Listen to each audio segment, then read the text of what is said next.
Ladies and gentlemen, boys and girls, ghouls and goblins, angels and demons, whatever you identify as, we are back at Open Dojo, episode 15 of them things. We are here, the number one anime channel on YouTube. You already know it's your boy Santo with my boy Miles left, the greatest captains of this channel. Yes, I said it, don't at me. And if you do at me, hold it. The truth hurts sometimes. We are here just like I usually say, let's get the business out of the way. If you want to join us, you guys can join us on all social media platforms. You see that link tree, go ahead and click it. Go ahead and follow, subscribe, like, share, the whole rundown. Miles, how are you doing today, bro? I'm doing great, man. I was not told, but I was supposed to have a little debate for y'all. Today we were supposed to have, our first little formal debate. The cool thing about Dojo was it's kind of in the word. It was kind of meant for us to, not only talk with our community, but if y'all wanted to challenge us directly, come up here and spar. Come with your facts, show off your knowledge. Captains are infallible. We could be beaten too. So I'm a little bummed that's not going to fall through. We may have some in the future, depending on how some of y'all are feeling. If you're feeling froggy, because y'all are not going to cook me. But I'm a little bummed that that's not happening. Other than that, I'm doing great, man. I'm keeping up with all my weekly stuff, my One Piece. I can now say my Dons, my 2B Hero X's. The Battlefield 6 beta came back out, so I've been rocking with that. I've been learning Terry on Street Fighter. Bro, just happy to be here. Blessed to be alive. Just chilling per usual. How about you, brother? Man, life's been good. A lot of work for some reason. Like I told the guys on Tuesday, everybody just decided to come and bring in business, which is great. I mean, it's awesome. I'm not complaining about job security, but I am going to complain about all the work I'm doing because my God, I am tired. I'm exhausted. I got 2 kids, bro, and they kick my ass every day. Like I don't need it at work and at home. I can only take one. I'm only a simple man. Nah. What you been listening to? We haven't talked music in a while. We really haven't. Honestly, guilty as charged. I, for some reason, have been on a K-pop kick. Really? Bro, I am deep diving into K-pop. I follow this channel, and what brought me into it, because, I mean, of course, I like anime openings and whatnot, and, I've always been a fan of music. But specifically, there's this channel called OTV, and they took 3 of the girls and 2 of the guys to I think it was Korea, and they pretty much did a sponsored video of turning them into K-pop stars. And I saw all the stuff that they have to do just to be in K-pop, and I was very intrigued. So from there, I've just been deep diving. It's crazy up there. I it got to a point that in that video, they revealed a little bit of the behind the scenes of all the choreography and stuff that they have to learn and whatnot. But it's not just them. The managers of these groups have to learn all the songs, have to learn all the choreography as well. Reason is because if let's say one of the artists gets sick or whatnot, they have to fill in. They have to fill in. Next man up is crazy. It is wild. Especially in an all-girl group and your manager's a guy, he's up there. He is singing. He's sashaying. Oh, yeah. Oh, he's sassy with it. So I found that to be so interesting because of how they expressed it. They said that there's so many concerts and events going on that they can't postpone anything. Or if they do cancel a show, they don't know when they're going to get booked again because there's such a waiting list for venues and stuff that they just might not be able to do a show. So yeah, managers up there doing all the with the mic, and it was hilarious. It was great. But yeah, I've been on some K-pop. I've still been playing The Weeknd. That Chris Brown, Tiller. I got Tyler's. I'm still playing Tyler's album. Chromacopia or the No. Don't Tap the Glass. Tap the Glass, yes. I've been on that. Alfredo 2, Is it better than Alfredo 1? no. I agree. Okay, we're on the same page. But I will say it's not far off. Like the quality is really good. People, I've heard in a couple of music spaces that they've been saying that this might be a competitor to the Clips album, and I said nah. I think if the first one would have came out this year, I would agree. My only real critique in Alfredo 2 versus Alfredo 1, I definitely think the production took a step back. That's not me thinking that Alchemist has gotten like it's not bad. It's not what I'm saying, but it definitely seems very much less ambitious and less memorable compared to some of those ones on the first. Like something to rap about, that's like stuck in my head. Like for example, of a instrumental from the first one. I don't know. Great album. I don't think Freddie's missed in a while, but not quite as good as the first one. But you know, that's okay. But now when we're talking clip combos, hell fucking no. We're talking a pure hip hop rap album. I think that's probably the best one that dropped this year. I see Leon in the chat saying that we listening to the new Jid. Unpopular opinion. I listened to it. I can't make it through it. I don't like Jid. I just don't. Really? I don't like his voice. I don't like the way he sounds. It's just grating to me. Like I respect the ability. He is like, you know, he's a wordsmith. He can put words together. He can rap his ass off, but I don't like the man's voice. A lot of the critique that people give for like a Kendrick Lamar or like a Yachty as far as like just their vocals, I just don't like Jid's voice. I just can't. Okay. So it's like what people say about Cardi to you, pretty much. Because I've seen people say that they can't listen to how Cardi raps. I mean, that's fair. I feel like I haven't heard that criticism enough though. I just feel like people say that he can't rap, which is like different from they don't like the way he sounds. All of that is like, you know, that's subjective. Yeah, it's music. If they don't like it, they don't like it. It's not for them. Jid is just not for me. Like even his older shit, I never really liked the dude. Get off my dick, get off my dick. I'm just like, oh, I don't like the way it sounds. Yeah, I got you. I haven't peeped the new Jid yet. The last thing I heard from Jid was him and Offset on that track, which he was great. He was great on it, but yeah, I haven't peeped. Any new music I've listened to? Not really, to be honest. Besides Alfredo 2, I haven't really peeped any.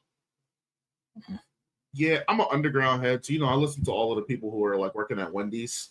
So I'll say I'm having a lot of I'm having a lot of fun listening to all of those dudes. And then like outside of that, my main rotation is just like alternative.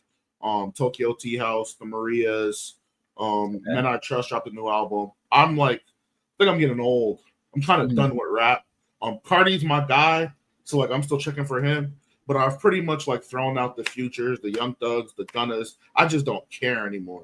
I listened to NBA YoungBoy. We did a little listening party for NBA YoungBoy on his album and Bam. I thought that shit was horrible. Like 13 songs. I liked one song. Like, I thought that shit was really ass.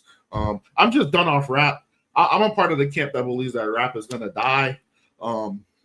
Really? So, yeah, I do. I think rap is kind of suffering from a lot of the things that rock started to suffer from.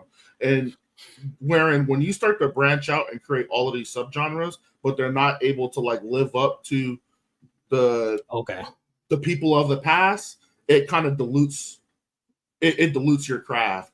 Now, I'm not saying that they're necessarily worse today, but the quality of music overall is just not built to reach a wider audience of ears. And then let's say it does, the music's not built to last. I don't think Ken Carson's music is built to last. I don't think Yeat's music is built to last. I think it's momentary, microwave music. You bump it for maybe a year, and then you're like, okay, I need my next fix. Give me my heroin. You know what I mean? Whereas I can go to a Kanye West, a Jay-Z, I think 50 ass, but a 50, you know what I mean? And their music still holds up. You can clearly see the difference in the regression of quality comparing those two types of eras. Quick shout out to Kent. Kent, 13 months, my boy. Love the pod and you top 5 and bring gaming back. I think think gaming's in a good space. Gaming is in a great space right now. Yeah, to bring gaming back, like you might got to come up here, Kent, and get that off. And I'm actually going to drop the link for anybody else to kind of hop in and throw their take before we get into the One Piece talk. I think gaming, Santo, and maybe you agree with me, is in a better state than it's ever been, Loki. I mean, I can only. I mean, I'm a fighting game player, and Sure. I have to say, fighting games are cool again. Yeah. Like Street Fighter 6 is amazing. Tekken's still getting support. We've just saw the trailer for Armored King and the new girl from Madagascar, I think she was from. Like that looks great. We got that Tokon we got Marvel versus Capcom Japanese edition, anime edition coming out from Arc System, who is literally doing phenomenal things in the gaming space. Guilty Gear is still going; it's still a Mm-hmm. community. Um, like FGC is back. Yeah. I'm like this is literally one of the years that I'm looking forward to the next Evo. I've it's just I am really too. it's just really back in terms of like different games or whatnot. Sure, a lot of the AAA titles that a lot of people are waiting on, your GTA 6 and stuff like that, sure, you're waiting for it, but there's been a lot of games that have held y'all down, like the Ghost of Tsushima's, and I know it's not everybody's thing, and You know, I gotta throw my facial expressions in. no, I got you, but your Lies of P, Mm-hmm. your God of Wars, like a lot of things have come out that have really held it down in the space. The Elden Rings, Sure. we saw what was the remake that they just recently did? Shoot. They completely remade the game. Uh, it's losing. I'm Is losing it is my. it turn based? What is it? No. It's not Baldur's Gate, but You shoot, sure? was it Fable? Not Fable. It's an old game. It got remade. Oh, Oblivion, Oblivion, Oblivion, Oblivion. Oblivion, Yes, that Oblivion, that came Oblivion, out. Oblivion. Shout out to Gabe. Silent Hill came out. Like a lot of games have really come out in this short time period where we really thought gaming was done. Like people were like, I'm not buying consoles. I'm not doing this. Gaming is boring. But if you really look at it in the last maybe 5 to 7 years, you've had some heat. Kent, before I bring you up, I'm gonna go so you can kind of let us get off what you're kind of feeling. FGCs are in the boom. Hack and slashes are in a boom. We had Devil May Cry 5 being like the last staple of the hack and slash. This year, a bunch of dope hack and slash games are coming out. The Souls like genre. We had Elden Ring kind of set the stage in like 2022. And granted, I think a lot of these companies are going for the money grab, but they're making quality money grab games as far as like trying to inject themselves into a genre and make bread. Kazan, great. Liza P, great. I'm playing Wu Chang Fallen Feathers. Performance, the gameplay, great. So it's like we're good on that front. We're good on my brain. We're good on turn-based, tactic-based RPGs. We're getting the Final Fantasy Tactics remaster. We got Claire Obscure. We're getting the P4 remake. We got the P3 remake last year. Like they're going crazy on that end. Action RPGs. We got Final Fantasy 16. We got Retrograde. We like the companies, at least as far as single player games are concerned, are doing their job.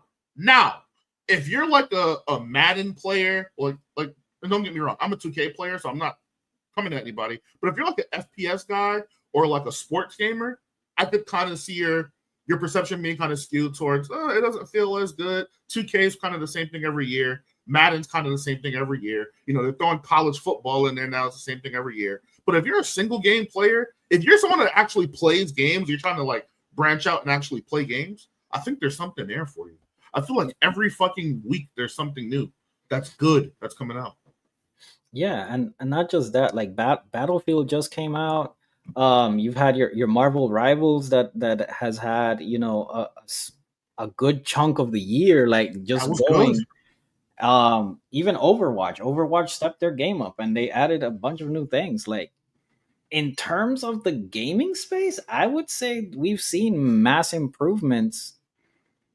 Yeah. This is what, like I said, these 7 years, because for some time there was a complete lull that literally it was only GTA 5 that was holding it down in gaming.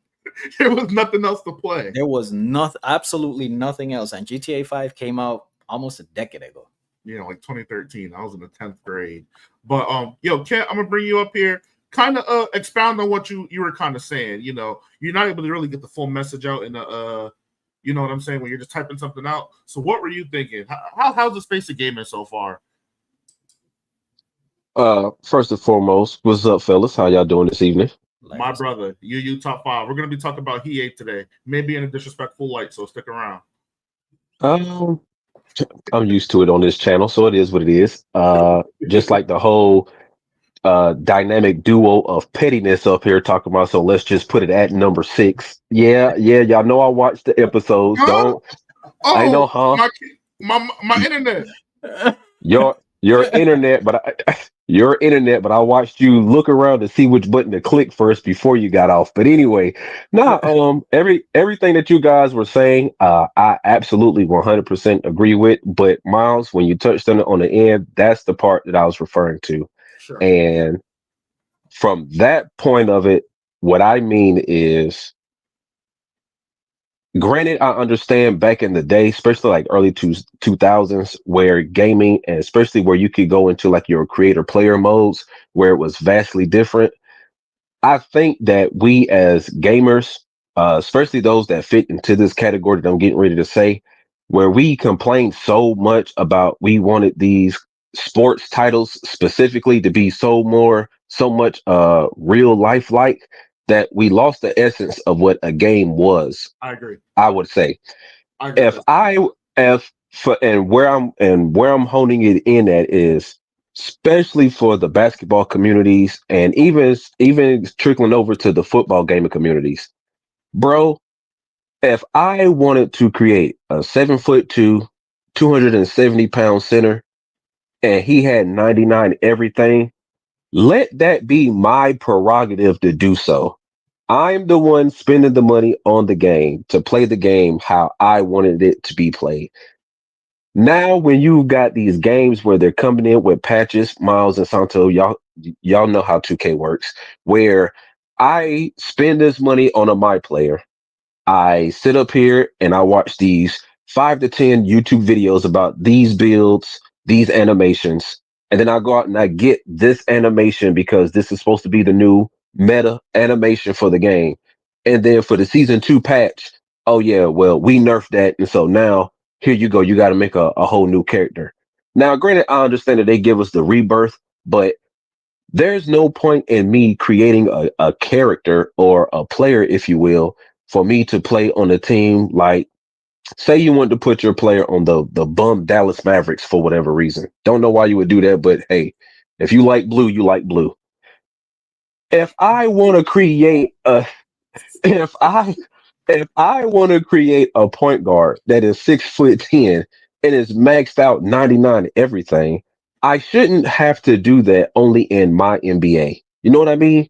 Like, I should be able to do that with my player. Like, I'm pretty sure there's a young person or a young man who back in the day made a point guard, put him on Golden State way before Steph Curry was even known about, maxed them out, and won a bunch of championships. And then when he seen it come true, he was like, "Oh man, I remember I did this way back on 2K3 or something like that." But the fact that we are losing the essence of what like games are, particularly in the sports realm, I cannot wait for the day where they bring back, if they bring back like the Streets series, because it seems like now everything has just become way too competitive. Everything has become way too meta driven, and everything is just all about how can I best get the most clips out so that I can try to get the most money, especially from the content creator side of it. But that's all I was speaking about as far as I was saying, like bring gaming back in the essence. So I wanna kind of challenge a couple of things that you said. I kind of agree with your overall overarching point, there needs to be, and let me go ahead and slide Sauce up here as well. Yo, Sauce, salute to you. How you doing, brother? Was I'm good, good. Sauce? Y'all echoing, bro? Because I'm in this damn car. I don't want y'all to be echoing. No, I think we're good. No echo. Yeah, I don't Okay, hear echo. Yeah. Yeah, no echo. We could only hear your AC blasting. Blasting. my fault, brother. No, you good, bro. You good. But just to kind of speak to what you're kind of saying, Kent, I'll start with the build versatility and make it what you want idea, right? So I agree to an extent, right? And I think the later 2Ks have finally kind of gotten on the head. I'd say 24 and 25 do kind of give us the ability to kind of make the player that you want to make with reasonable restriction, right? So I'm going to use 2K15 as an example because I feel like that was the last game where you could truly make a character that could do whatever you so please. I'm going to have my brother Gabe up here as well. I'm sure he has an input in a second. Salute to you. What's good, Gabe? Good job, boys. Now, Kent, the issue we ran into in 2K15, right? A game where we're allowed to make whatever we wanted. There's going to always be a meta in a video game, no matter what you do. It's unavoidable.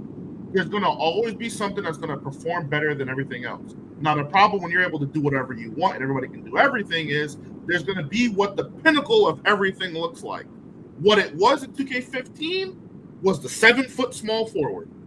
Every single compy player in 2K15 had a 7-foot max wingspan small forward. They could shoot, they could dribble the ball like the best of the guards, they could dunk, they could get right in literally every facet of the game. I had a 7-foot small forward. I also had a 7'3" center. The point being is, I agree with you.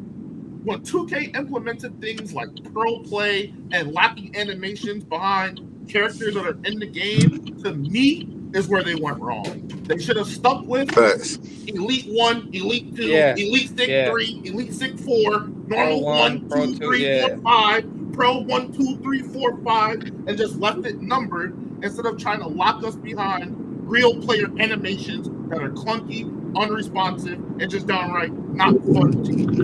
Yeah. So that's where I think it's kind of the medium of what you're saying. I don't think we need to go too far to the arcade side again because they're going to run into the 7-foot small forward era. But right now we're in the hyper realistic era where they're trying to say they're trying to create real basketball, but right now it feels like a slow, molasses-full piece of shit. But again, I'm with you, Ken. I am with you. Madden, I can't speak on. I don't know what they could do to save that. I think that shit's good. I can speak on that shit. I can definitely speak on that shit. Gabe, Sauce, and then obviously Kent, you're gonna have the ability to respond. What y'all think about what Kent's saying and gaming in general? I think where like the sentiment where he's coming from, I can see, but like how you're saying, it's like it's gonna get to a point where if you just allow anybody to just make literally any build with no restrictions, like it'll like it's fun in an offline mode, like my career playing regular stuff. But once you get into like the rec and stuff, it's literally gonna make other builds obsolete. Like there's gonna be no reason to make a 6'2" guard. There's gonna be no reason to make any small build. Everybody would just be a 7'3" anything. So it's like as you gotta keep the balance, and it's hard to make it like it's hard to keep everything balanced at once. I think he made a good point about the patches and stuff where they'll have an animation that's good for the season and then they'll patch it. I feel like if and then me personally, I'm a small guard. I like to dribble. There shouldn't be any reason why I'm forced to only use one behind the back, Trae Young, one escape move, one dribble style. Like you like keep the one that's good and then add another good one. Like don't just patch one and then bring one that's good and then patch it and then patch that one when the next one comes out. And then like there also shouldn't be 1,000 jump shots in my game and then there's only 3 that have the biggest green window. Like I don't obviously I see where he's coming from, but there's things that I do agree with, and then there's things that like obviously you can't do. So go ahead, Sauce. Really, the 2K part, like I feel like 16 to 17 was probably the best that they probably could do balance wise. You feel me? Especially in 16 with the inside outside imbalance, it kind of made Yes. everything a little bit more simplistic. So like, if you break you like after you start making your own player, like some people focus more on 3-point shooting, of course. Some people focus more on inside, but at the end of the day, it all varies. You know what I'm saying? So nowadays, I feel like they give the allure that you can do whatever you want to, and I kind of feel like they dumbed everything down to like bridge gaps for people, and that's kind of what 2K lost me, especially in 18. 18 is where 2K lost me for sure. So yeah, but the Madden, I think Madden cooked. To be honest, I'm not gonna lie. I've been on Madden. That was my first sports game. I don't see Madden ever getting back right, like just because I just think they just don't care enough. At least 2K at least tries to do new stuff. They try to innovate. Madden just shit, yeah, trash, garbage. You don't like the new one? Bro? Listen, man. Like this the thing, Gabe. Right? I look at every Madden gameplay trailer at the beginning of the year just because I want to see what they doing. Right? Uh-huh. I have seen the same animation since Madden 09, bro. Like I'm just done. Like Bro. personally, I'm done with. I cut out. You cut out, Sauce. Get me back if they did enough, but I don't think they're gonna do it either though. So yeah. Yeah, cut out. You backtrack just a little bit. You cut out for a little bit, yeah. Oh. Start from where you're talking about the animations being the same. No. Oh yeah. So yeah, the animations they've been the same since Madden 09. Like me personally, I done seen like Again, damn. You cut off at the exact same part of your thought. The EA Black SUVs got him. Madden tapped his phone, bro. They say you not getting that shit off. Not getting that shit off. Like, but I done seen the same shit for 4 generations of consoles. That's what I'm saying. I done seen the same shit. The same shit. So it's like, at what point are you gonna change? Like, and you don't. So like, why even giving them your money? Why even do like? I was watching a video today in Deadass. It took this man. He was speaking about how it took him 10 minutes to get to the main menu because they tried to force a battle pass down your damn throat and then Ultimate Team down your damn throat. Like, why? Like, it doesn't make sense. Like I said today, I beat somebody who spent $20K on their team in mud one year, and it was the middle of fucking April, and we had like 3-4 months to go. And he said he was about to spend another 10 bands. And like, Sauce, I don't care. I don't care if you a guest, bro. Angie don't want you to talk because she just sent in a $2 super chat at all times. She is ready with the blicky. If EA had sense, they'd bring back the big series. So the big series being like SSX Tricky, the Street Volume. Yeah. I think they could do the Street Volume. I think they could do the SSX Tricky, even though I'm not sure how marketable snowboarding games will do in the 2025. And then Blitz, those are like completely outlawed. They'll never come back. No. And that's just because of the football industry's perception of what those games kind of showcase. You know what I'm saying? The very brutal, your nutsack literally exploding on the court. niggas taking all sorts of adrenaline and steroids and getting back in the game immediately. It just doesn't promote good football, they feel. So those will probably never come back. Yeah, we're definitely in a PC different time, honestly. But I think it would be fire to see like an ATV versus MTX, which I think there actually is one in the works. There was what was it, THQ that did a thing recently, and then they showed a dirt racing thing. Yeah. Have y'all ever played Pure? Yeah. I want some shit like that, man. That was a fun game. You see, and it's the street series, like they didn't sell too well, so I don't think EA will ever come back with those either, just because of the money. I think now, it's like just everything in general. This is just my opinion. I think everything right now, it has to be as realistic as it can be.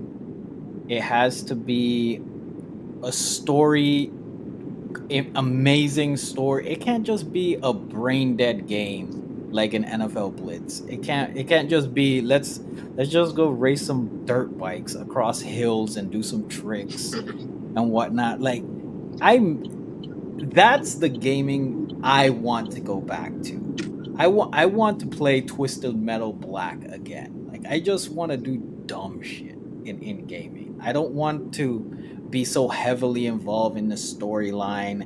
I just want to have fun playing a video game again. And I think that's what's missing in the gaming space at the moment. And Trendy wants me to shut up because he sent a $2 super chat. What y'all know about NFL Tour?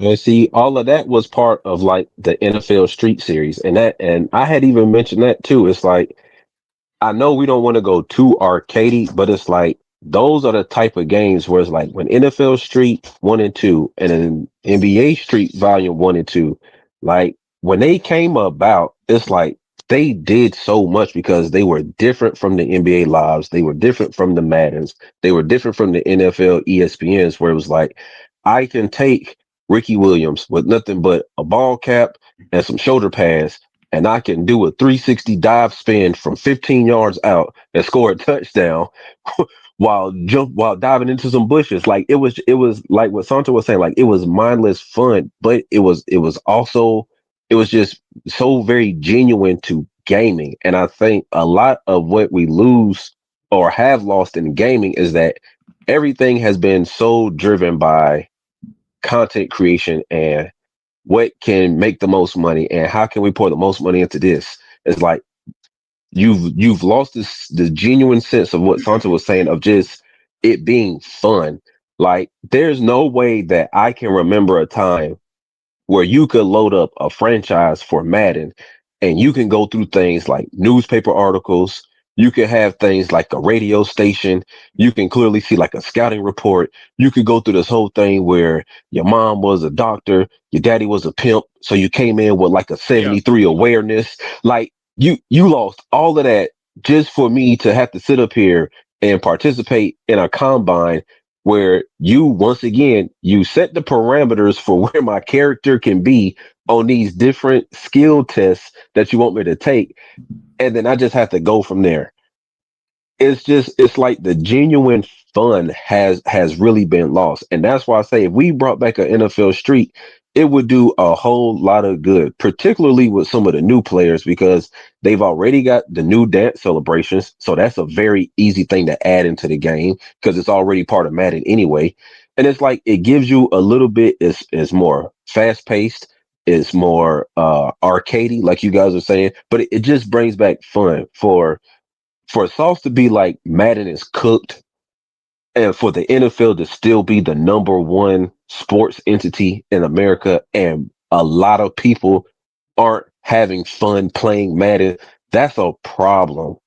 But nothing's going to get done about it because people are going to play Madden. You know what I mean? And Yeah. it's like the That's o- the other the other thing I will and I'll leave it alone because I don't I don't want to hog the mic. But it's like all of us up here, we've played some Call of Duties, if not most of them. Played it watch the other yourself. day. There, Watch yourself. there, Watch there's no reason why there's 140, 130 guns, and only 5 of them are good I per agree. season. Yeah, I I agree. agree. I agree. And that's just where I'm at with it, fellas. And you know what I mean? So Yeah, I agree. It just all in all, at least in that aspect of the gaming community, so the CODs, the sports games, the soul is kind of gone from them. It's definitely more about how can we, keep our profit margins the same year after year versus how can we make good, fun, memorable games. What just hurts to me is like you'll play them and like you'll see stuff like y'all niggas can really do this shit if y'all want it to. There'll be some small certain things they'll throw in there. Like for Call of Duty, to me, zombies is proof of it. Yeah. The way they make zombies, y'all can make the entire game good if y'all actually wanted to. But they can make money without doing that. And that's where I feel like as a consumers, we have to, at a certain point, hold ourselves accountable. I stopped complaining about the Call of Duties, the 2Ks, all of that, because I'm giving them the money. How am I going to complain and I'm paying them to make it every year? So it's like, as a community, we got to band together and say, yo, we're done with it. Stop giving them the bread. or respectfully, we kind of got to shut the fuck up. Because if we're gonna keep getting them rich, why would they change what they're doing? I haven't bought a Madden since which one had Calvin Johnson on the cover? God damn. Sheesh. But say less. Wait, Say man, less. God damn. God damn. And by the way, Tang, Wasn't Kevin like 15? I saw this, and I'll say, He was bro, 13. just be appreciative that Shit. you lived in a time when that was available. me and Because Trent that still is Thank you. that is Yeah, Thank never you. you happening must be again. playing it. It's not. It's not. But yeah, I haven't bought a Madden since Calvin Johnson was on the cover, and I'm going on two 2 or 3 years now where I haven't bought 2K because like it was just you have your group that you play with, and it's like you don't want to like be the oddball out when it comes to the squad and everything. First, if you got a squad that you met and you formed a nice little team with, so it's like. But I told them, I said, man, if I don't see something change, I'm not going back to it. So up until I see like a real good review for 2K26, I probably won't buy that either. You'll hear it from me. I'll be on there in 2 weeks. I'll let Please, you know if Really it's nice. please ass. tell me, Miles. What's up? Please tell me, because Yeah, I would take I'll off let for you my know. nigga. I'm not gonna sugarcoat it. If it's ass, I'm gonna let y'all know. Like And I'm not gonna lie. I let them niggas high and dry. I ain't gonna lie. I let them I mean, niggas. and I think I got can't be the last Madden I physically bought. Shout out to Joshua Cribbs on Madden 12, bro. Damn. I've been done with Madden, bro. Leon, before we pivot, you wanna throw your 2 cents in, your 10 cent, and how you doing as well? Oh, so I'm doing straight. I just got a question. Shut up, because Trendy God just damn. sent in a $2 super chat. I'm telling you, these people are ready with the blicky, bro. Miles, we got a hoop. Listen, man, I've currently retired for the remainder of 25, but when 26 comes around, hit me up. I'll be around. All right, Go go ahead. ahead, Have any Leon. of Go ahead. y'all played the new Demon Slayer? No, and the reason why I didn't get it is because I heard it was a Ninja Storm clone, like almost to the T. To the exact T. Yeah, it looked like Ninja Storm vibes for real. I just like anime gaming like has been like dead ever since Sparking Zero. Not even Sparking Zero. I would say after Actually, Xenoverse Before 2. that. Sparkling Zero was dead. Fighters. Oh, yeah, you're right. Fighters. But I feel like every other anime game that has dropped has been like pretty mid. I just want to know like what y'all think they could do to like come back. I'll say this because I'm gonna push back just a little bit on this. Are you talking arena style fighters, or are you talking just anime fighting games? Because anime fighting games have actually been really Oh, good they've been going up, but the with arena fighters are down. with the Guilty Gears and with Dragon Ball Fighters, and now this new Marvel. I mean, this new Capcom Yeah. game that's coming out. That's an anime game.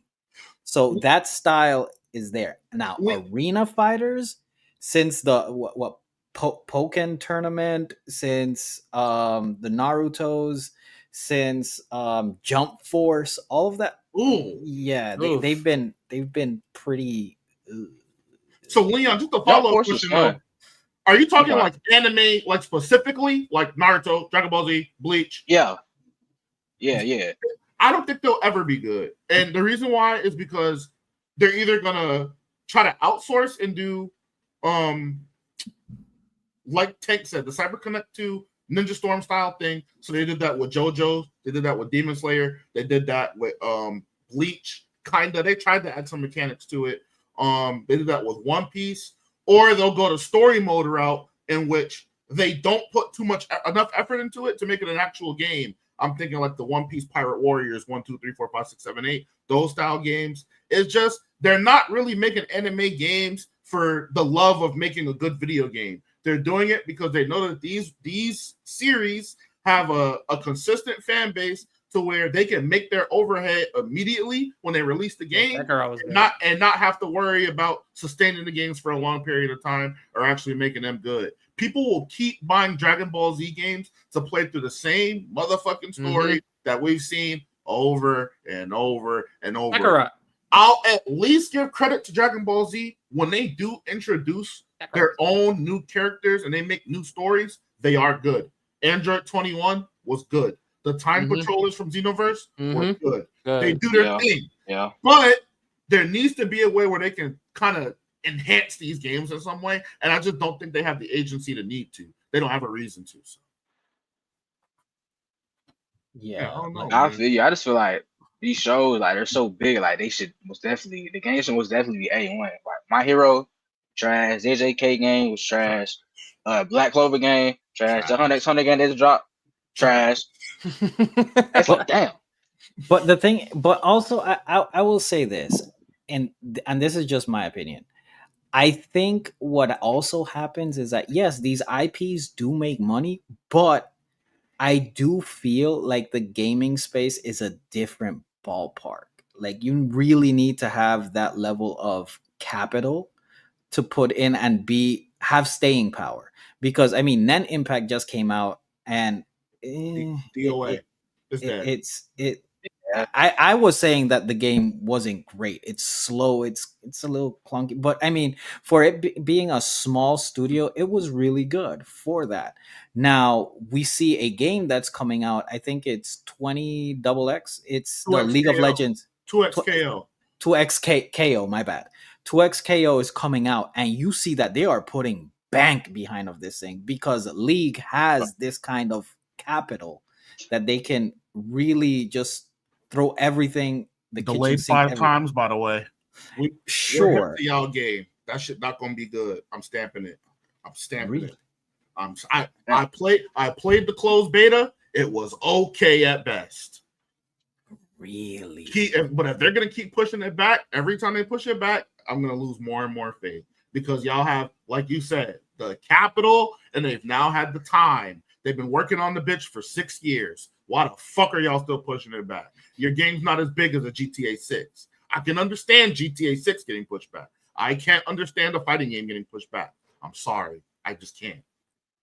Well, we'll see. I have hope for it because it looks really good in my opinion. It looks fluid.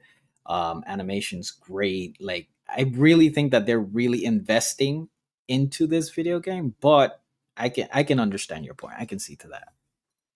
Shout out Yasuo, shout out Echo, man. When it does come out, those will be my mains. Pivot real quick. I know not everybody up here has read it. Y'all niggas is not tapped or not caught up, which is okay. We gotta get into the One Piece conversations. Santo, normally I would take the helm and I would start, but I got negativity, so I can't start today. So I'm gonna let you. What's going on, man? What's happening? It's funny that you say that because I wasn't truly moved by this chapter because I'm done with Kuja Pirates. I'm literally I don't care. Like at this point, I really don't care. At all. I don't care that she's no longer going to be part of the Kuja Pirates. I don't care that she popped up on an island and opened up a bar, restaurant, whatever. I don't care that Rocks and the squad are gooning. Like I really don't. The only really thing I cared about is when they gathered around the council and they're trying to figure out how we're gonna kill Rocks. That's literally the only thing I cared about in this entire chapter. I didn't care to see Garp, Sengoku, and all of them around. What's his face? Kong? Yeah, Kong. Like, sure, it's cool that Kong makes an appearance, but other than I really just didn't care. So I mean, I'm sorry that you couldn't start because you're negative, but I don't really have much positive things to talk about. Like, sure, Whitebeard's trying to figure out like, oh, I want a cool power too because that looks cool. Like, okay. Oh, Like, Kaido, you mean? Yeah. Oh, Kaido yeah. was talking to me.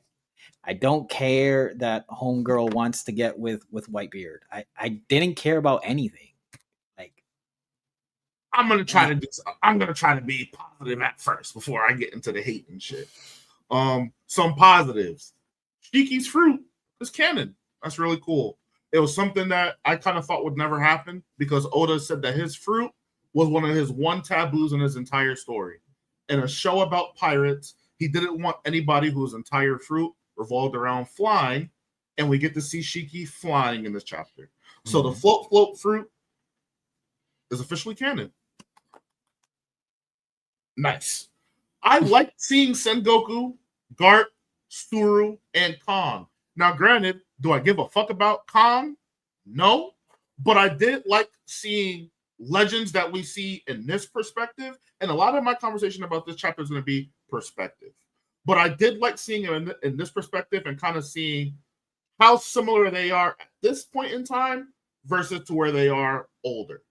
What I gathered to me, Garp is a lot different now than he is in his old, kind of veteran age. Sengoku seems kind of the same. Suru, fuck Suru, who cares? 3, the Rocks Pirates are OD. However, I don't think they're evil crew. So the heist we saw in this chapter, they basically rob a nonprofit organization that hoards money and is supposed to give it to the kids.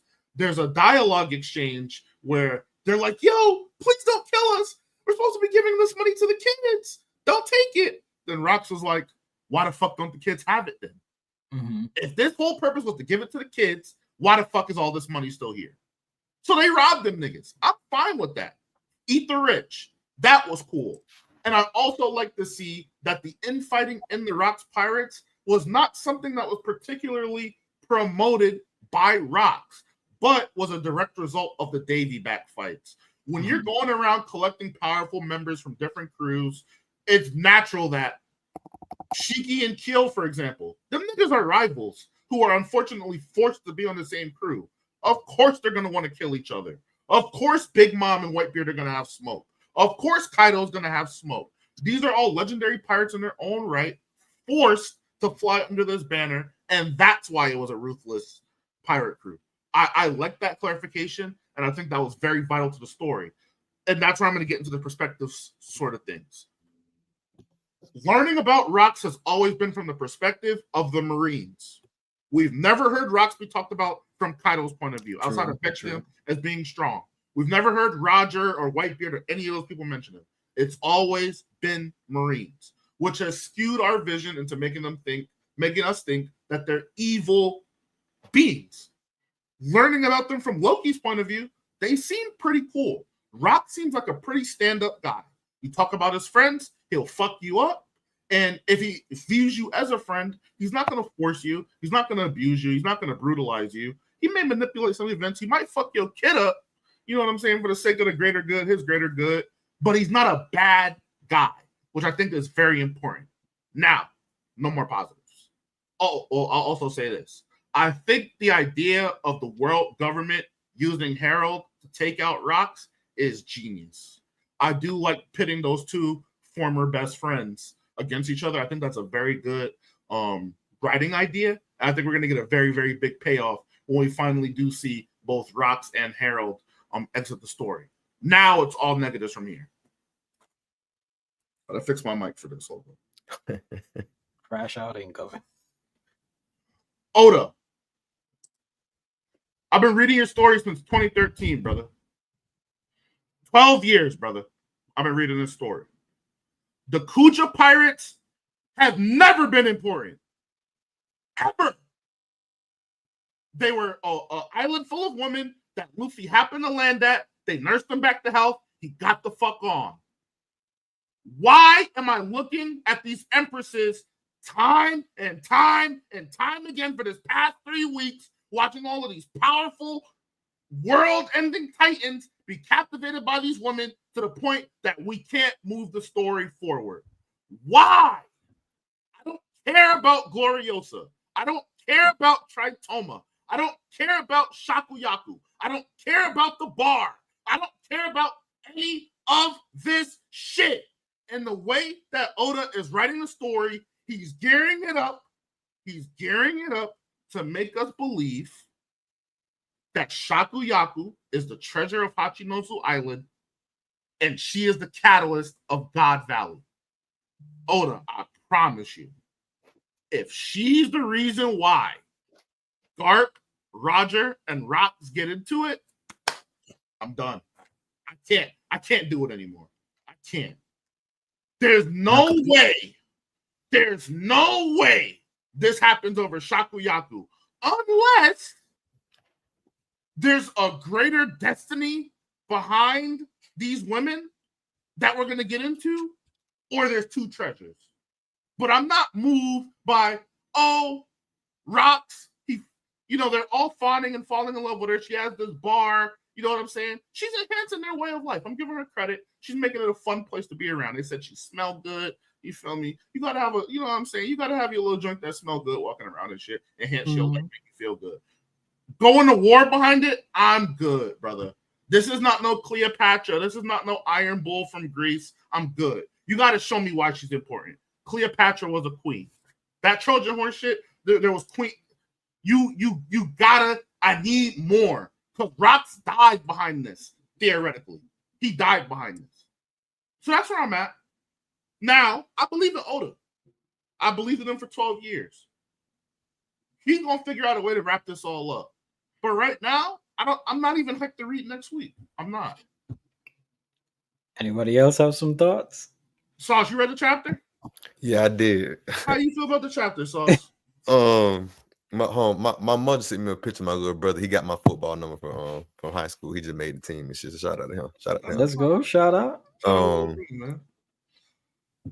Miles, I was reading the chapter, you feel me? Because my boys was in the chat. They was in the group chat. They was talking about it, They weren't trying to spoil anything, but he was like, if the treasure is it's gonna be good. I was like, let me check it out. Because I'm on the dark side. I read the spoilers. You feel me? So I was like, let me see what happened with the chapter, right? Get to the chapter. And what threw me off a little bit was when they were talking, when they were fighting on the island. Mm-hmm. And well, I do want to add one more positive thing to your list. Them stats they were calling out for the Rocks Pirates. Hey, them niggas got it. Them niggas got it. Them niggas got it. Y'all got it, bro. And then he said, that even though Goldie Roger was at sea, it was the era of the Rock Pirates. So that's hard. Now let's get to what threw me off. When the treasure, they said they had a treasure on the island. He asked if it was safe. So if it was safe, then like you said, it could be two. But we get to the island. I don't like the fact how he set it up at the end, saying that with like all treasures, there are going to be thieves coming for them. Because like I said, they all fall in love with her, funning over her, whatever. I don't want it to be that they fight over her, but rather for her. What meaning is she gets like taken by the government or something, she goes to prison, something like that. Kind of like I guess like an A situation, and the Rock Pirates pull up. Mm-hmm. And you're a demon, bro. And you're a demon. Hey, if Luffy smashed Emu, peak cinema, man. What Sauce? Continue. Bro, what? He gave her that one piece. Huh? He put the one piece in her one piece. Anyway, we get inside track. Sauce, go ahead and wrap it up. But or you know what I'm saying? Go ahead and say your piece. Not right. Yeah, but yeah, I'm not. It has to be over her. Like she has to get kidnapped or something. If it's not, it has to be for her. If it's over her, I'm not rocking with it, bro. I'm not gonna be done, but I'm not rocking with it though, bro. Mm-hmm. I'm not rocking with it. You feel me? So we gonna see though. The only way I was kind of rationalize it in my head was like if Harold kidnaps her and kind of orchestrates the event. You feel me? And it winds up being Rock's kind of like, yeah, I want to say Shakuyaku, but Harold, you a bitch ass nigga. You got to run my fade now. Because we supposed to be dogs. I could have came to your country, ravished this whole shit, took the fruit for myself, but I tried to work with you the same way you work with all these other countries. Why can't you meet me in the middle? And what also, I also go ahead. Also, when Ross was talking to Harold and he brought up Garp, that showed me that Harold really is big dog. I'm not gonna lie. He a big dog. He really is, bro. So I've missed a Harold heavy. Yeah, but go ahead, though, my fault. That's what I was going to touch on, though. It's clear, like we get to see a little bit of Rock's philosophy. Mm-hmm. He's not an antagonist to the world, but to the world government, specifically, so much so that he respects Gart.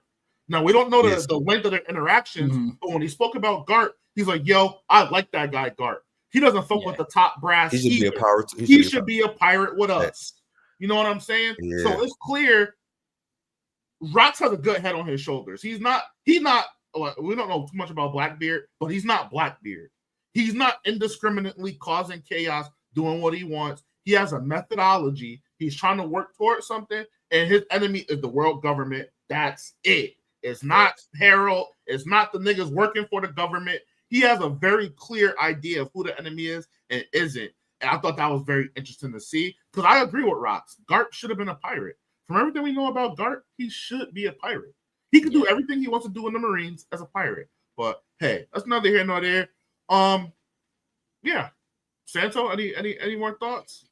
Nah, I'm kind of siding with what Sauce said. I'm over Kuja. I'm just over it. But I'm sorry, but Gold Roger's stocks are really down right now. This is a plummet.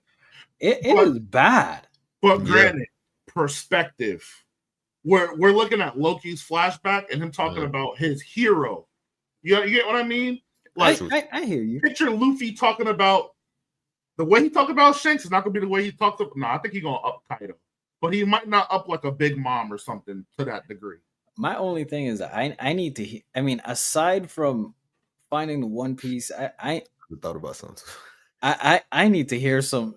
I need to hear some numbers, some stats. I need to hear that you snuffed somebody, something, because it's true. They went down the track list of what Rock's Pirates did. They got it. They really do. Like to hear like, hey, even though Goldie Roger, King of the Pirates, is sailing around, we do not care.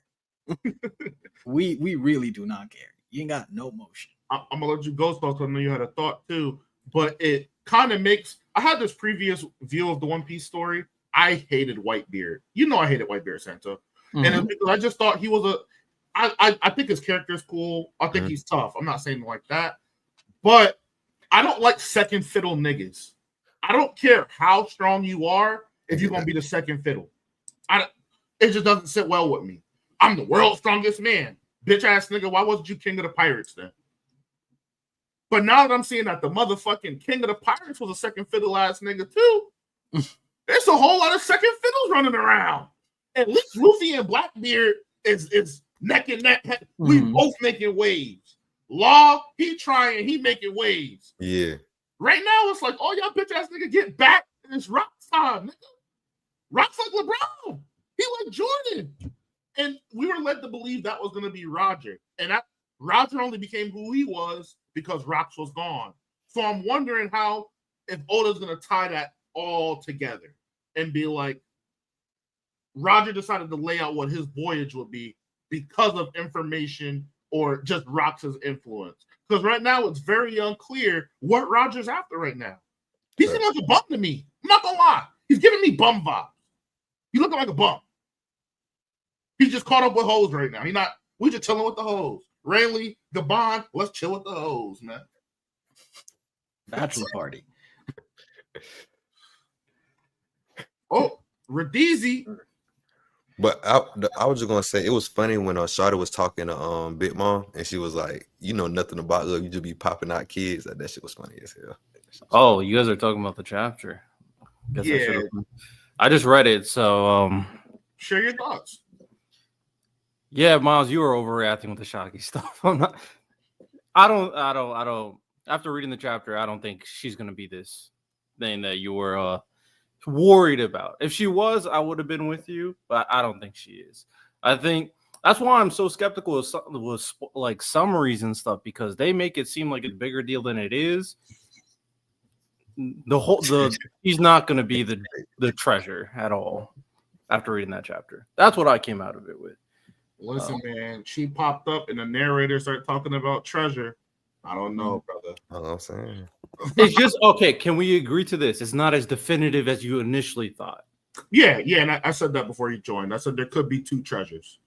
I said Hold on. Everybody be quiet. Angie's firing off a $2 super chat again. Oda needs to make prequel series to clear this ish up.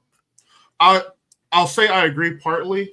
If Oda continues to tell flashbacks the way he's doing them, we might not need one, because we're getting like a whole heap of information about the Rocks Pirates through the flashback of a nigga that was a child. Like, you feel me? So if he can do that for Roger and the Roger Pirates, if he can do that for like the Garp and the Marine faction, I think we'll be pretty fine. And then I see Royal said the Void Century arc. We're gonna get that. That's the One Piece. When we get the One Piece, we're gonna get all that. For sure. So yeah, I think we're gonna get that some way or another. But if Oda does deviate from this like flashback style shit, then yeah, we're gonna need some sort of spin-off series. It's not like a Naruto where I can live without seeing certain fights and still understand the context of who these characters are. But like, for me to get a full understanding, I'm gonna have to see more of some of these characters. A Captain John, for example, a Wang Ji, Kyo, Admiral Khan. Why the fuck is he so important? Yeah, because he never does anything in the canon.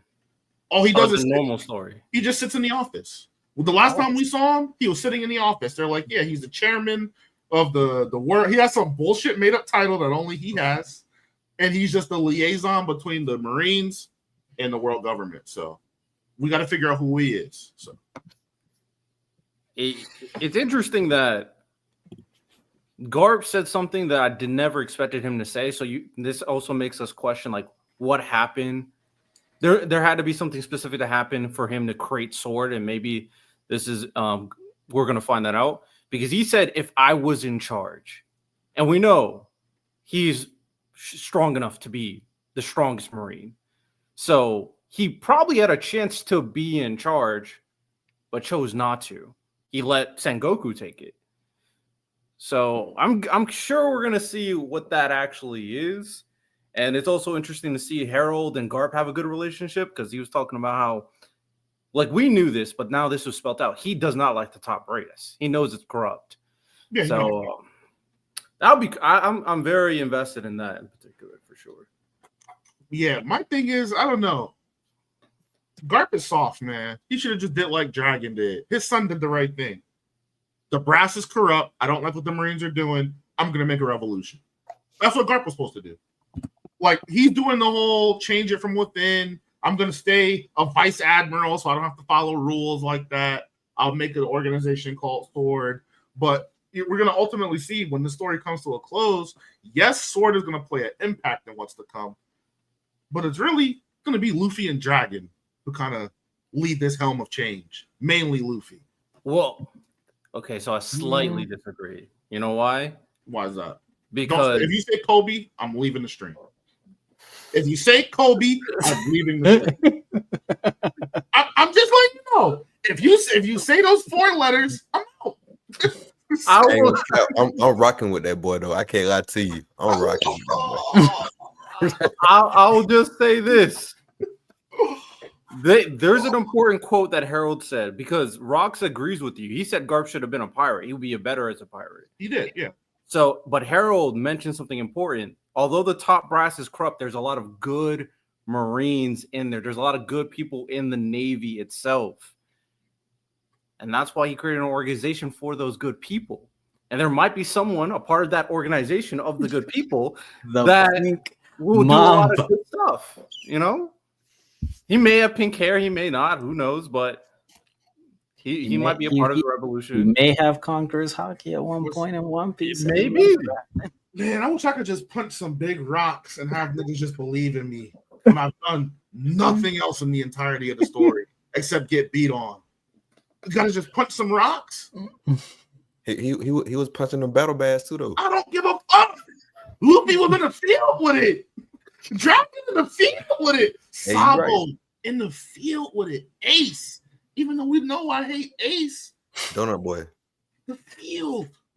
Yeah, that good speech. You got that good speech. You know, but what's crazy is that this is coming from Miles, who says Dragon has been looking east for about 10 years. Hey, hey. But he's in the field, though. He is. Marie's on fire. Sabo fighting admirals. They in the field. Kobe ain't in the field. I saw him in the field 2 times. One time, Luffy knocked him the fuck out. And the second time, he punched a big rock. Come on, man. Whoa. You're forgetting a third time. What's the third time? Where, he cried his eyes out in the middle of a war. And what did the nigga in the middle of my screen say? Bitch ass nigga, you soft. We don't got no time for bitch ass niggas in the Marines. He was about to die. I mean, sure. And royalty, he's only 18. That means he's old enough. And then a nigga in the field, Shanks, stopped them. You see how 2 niggas in the field? And then Shanks complimented him too. Well, yeah, he said, thank you, soldier. He called him a good dude, He said, thank you, soldier. If your bitch ass didn't sit here and cry, I wouldn't have had time to make it. But since you sat there like a bitch and you cried, I made it. Good job to you. Let's be honest. Really think about who Shanks' character is. Mm-hmm. How many people has he actually complimented? A lot. That's young. That's like the new generation. He didn't compliment them. He just said, thank you for buying me time. That's all he said. Hey, he saved Luffy and then he saved Kobe. I'm just saying he saved those 2 people for a reason. I'm just saying. The only reason that I just have belief in Kobe is because I know Garp is going to give him his will. That's all. That's the only reason. You feel me? Other than that, it is what it is. And I mess with Kobe though. I like his personality, all that shit. He's very likable. He's very likable character. You feel me? But other than that, hey, I just want to see the boy rock out. Man. And then I'm not gonna lie. This is gonna be nasty. Now that we've confirmed to know who Shanks is, that kind of recontextualizes a little bit of the emotion that he was kind of showing that Marine for. There might have been some outside factors that were preventing people from moving how they might have really wanted to move. Because I feel like if Kaido would have came, niggas, they don't give a fuck what Kaido say. Smoke that big stupid dumb dragon nigga. Big Mom would have came. Fuck that old fat washed up bitch. Shanks came. Son of a celestial dragon. Son of an elder. Celestial dragon. Oh man. Remember what Sengoku said? And it recontextualizes the story. Because of who you are, I'll let what you say pass. Because of who you are. And we got the answer to who he was. He's a celestial dragon. I mean, that might be disgusting, bro. So again, I'm done with a lot of these niggas in secret. I'm done with Shanks. You a bitch. You a celestial dragon. No respect. No respect. You know what I'm saying? Kobe, you a bitch. No respect. No respect. You know what I'm saying? So Shanks is getting the treatment now because he's a royal? Why getting slandered? Yeah, first of all, that was a crazy stray. We can talk about today too as well. I'm glad Riddell came because he will have to defend his goal. But yeah, we done with Shanks. Nigga, Celestial Dragon. He got fake motion. He's strong and shit. That's cool. But you got that Celestial Dragon tax. I really can't trust what's going on. I don't know. So rival got real motion then, right? Who was rival? Talk about Mihawk? A nigga who's done nothing on screen? Yeah, I'm sure. I mean, hey, he's strong and he gets the Celestial Dragon tax and he's his rival. Hey, according to Kai, Mihawk had to hold back. Let's count Mihawk's feet, man. He cut up some ice. Salute. That nigga, this attack is meant for Whitebeard. Blocked by Diamond Jozu. Salute. Sparred with Vista. Salute. What else did he do? I think that's it, man. Those are all shit. What was it that you sent me the other day? Oh, wait. The face? We got the number 1 defender here. God, what's up, bro? Here this kid goes, man. You have to stop lying on his name. This is not healthy at this point, Miles. Where did I lie? What did I lie about? I'm just concerned for you, isn't it? Like, I don't want to see you go through this tough time in life, man. Like come on, what are we doing here? Listen, Kai, before we move on, if you could point out where I lied, never mind. We got a super chat. And before you do that, Angie with a $2 super chat. All I want is a 3-way combo with Garp, Luffy, and Dragon. I think we're going to get that at least one time. I think so too. Them all throw a punch together. That might be. I'm sorry, Gohan, Goku, Goten. That will be the best father, grandfather, son trio in manga history. Big payoff. Mm-hmm. That'd be tough. I like that. For sure. Go ahead, Kai. Get that fuckery off, man, so we can move on. No, we can move on. No, I'll let the future and the chapters do all the talking, and then I'll appear out of the darkness to defend Mihawk. Is cool. Santo, you want to play some games, or you want to do main topic? Save the games for after. Save the games for after. That's always a good thing to close off with. All right, so we're gonna get right into the main topic. So we originally had a debate plan for today that was going to coincide with this game topic. With this main topic, but unfortunately, as per usual, when you just radiate a certain aura when you're about to get locked in, sometimes hold on. Sauce don't want you to talk, bro. Just fired off a $2 super chat. Zoro FC. Yeah, that was you, Miles. I love it. Sauce, you see, I appreciate the money, but you got to just use your coins more wisely. There's for you, though, man. That was for you, Miles. There's way better people to praise. There's way better. Listen, man, you got to reallocate those funds to some better characters. Man. This was a gift. Too. We got 5 elite characters above me that you can invest some money towards. You know what I'm saying? No, I know. I do have stocks in Akuna, though. I do have stocks in your boys. Look at what Gabe got. Demon right there. That's a great investment. Hell yeah. See, by the way, the anime killed it. The anime killed it with his crying scene, bro. They did. Even though my boy locked up. Great you see the Doflamingo That's a good one. Great investment. Zoro. What's your beef with Zoro, man? Tell me, man. Like he's fought absolutely no competition to get the amount of blades that he's got. Still waiting. That's Sauce. That's really my only gripe. I actually like Zoro. I actually think he's pretty cool. But I have Zoro. I feel like one, he's not rated properly when we're talking about this, the verse and the combatants in the story. 2, he's fought absolutely no competition to warrant the amount of blades that he's gotten. That's why I don't like Zoro. His last battle I seen him do was fighting a big rock person. He fights no competition. King was the closest thing to competition, and then the context behind that is all his bones were broken. So no love for Rob Lucci? Rob Lucci is no, and he didn't beat Rob Lucci. That was a draw. He hit Rob Lucci with that shit, and Rob Lucci literally got back up and was ready to fight again. And then Jinbei showed up and was like, "Yo, you land a good blow. We need to get the fuck up out of here." And then they blasted him back. Rob Lucci got right back up. The Elder came down from the heavens. Rob Lucci, what information do you have for me? These bitch ass niggas ran that way. That bitch ass nigga Luffy ran that way. My niggas are trapped downstairs. That bitch ass nigga Frankie on the other side of the island. He was straight. He was literally, was perfectly fine. So, no, Zoro fights zero competition. None. Until Zoro starts fighting competition and really proving this glaze that he's getting, I have to balance the scales. I have to. He just doesn't deserve it. If he fight Fujitora and wins, is that competition? Absolutely. What the fuck? What the fuck?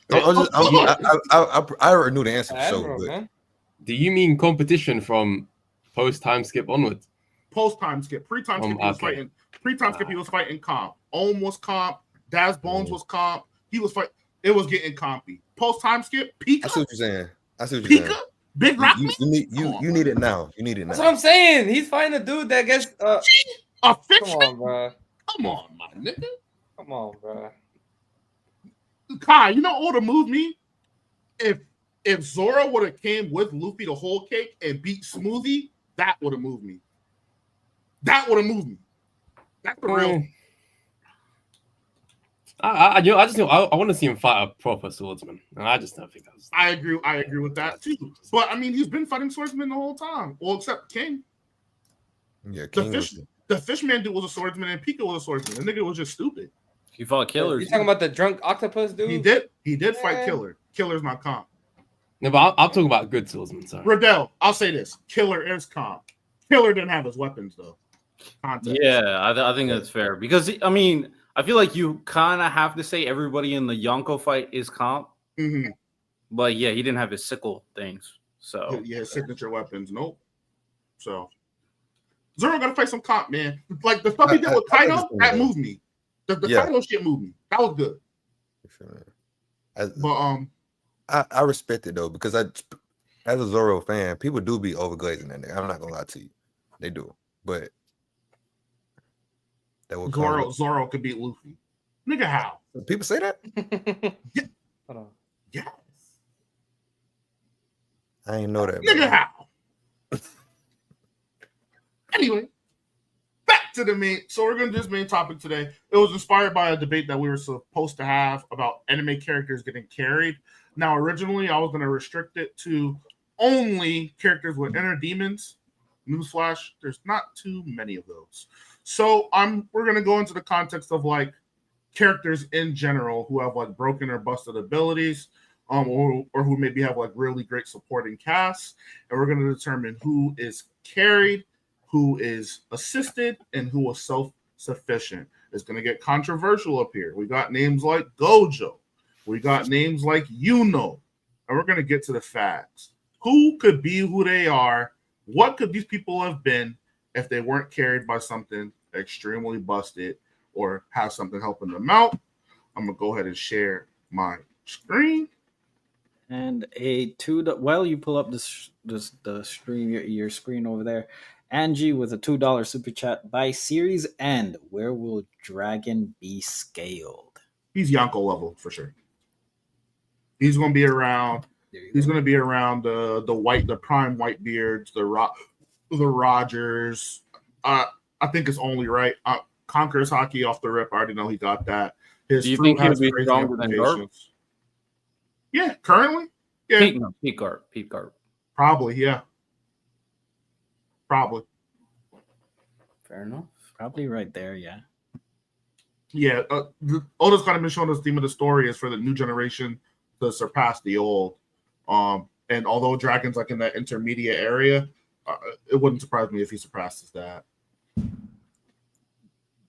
Same, but I do think you would need a busted devil fruit to do that. I think his shit looks like weather control though, from what we saw on Load Count. Mm-hmm. Yeah, this shit's gonna be insane. Where do we want to start? We want to just go left or right? Sure. So the categories are going to be hard carried, which is basically like them niggas can't do anything, or they're just gifted and bestowed stuff. Carried, they clearly have an advantage. They're kind of bailed out. Assisted, it helps here and there, or their power system kind of serves as the mainframe of what they can do, but they can do some things beyond that. Some help. It just exists as like a proxy. It's there, but it's really not there. And then self-sufficient, they're getting it out the mud. Everything they got is on them. They're not really getting no help.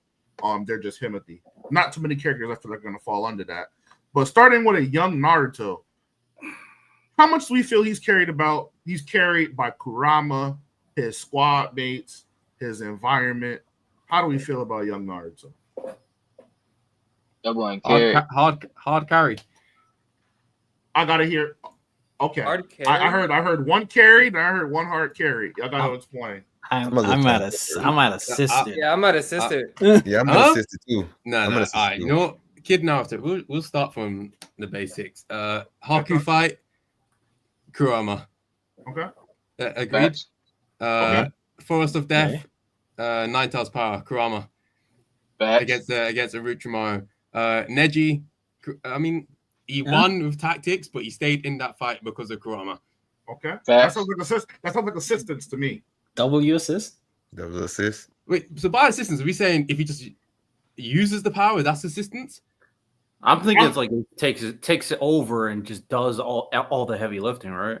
I consider that to be carried. When something's just taking over doing the heavy lifting, Kurama came through in the last leg of the fight and allowed him to kind of keep up and, you know what I'm saying, not go down.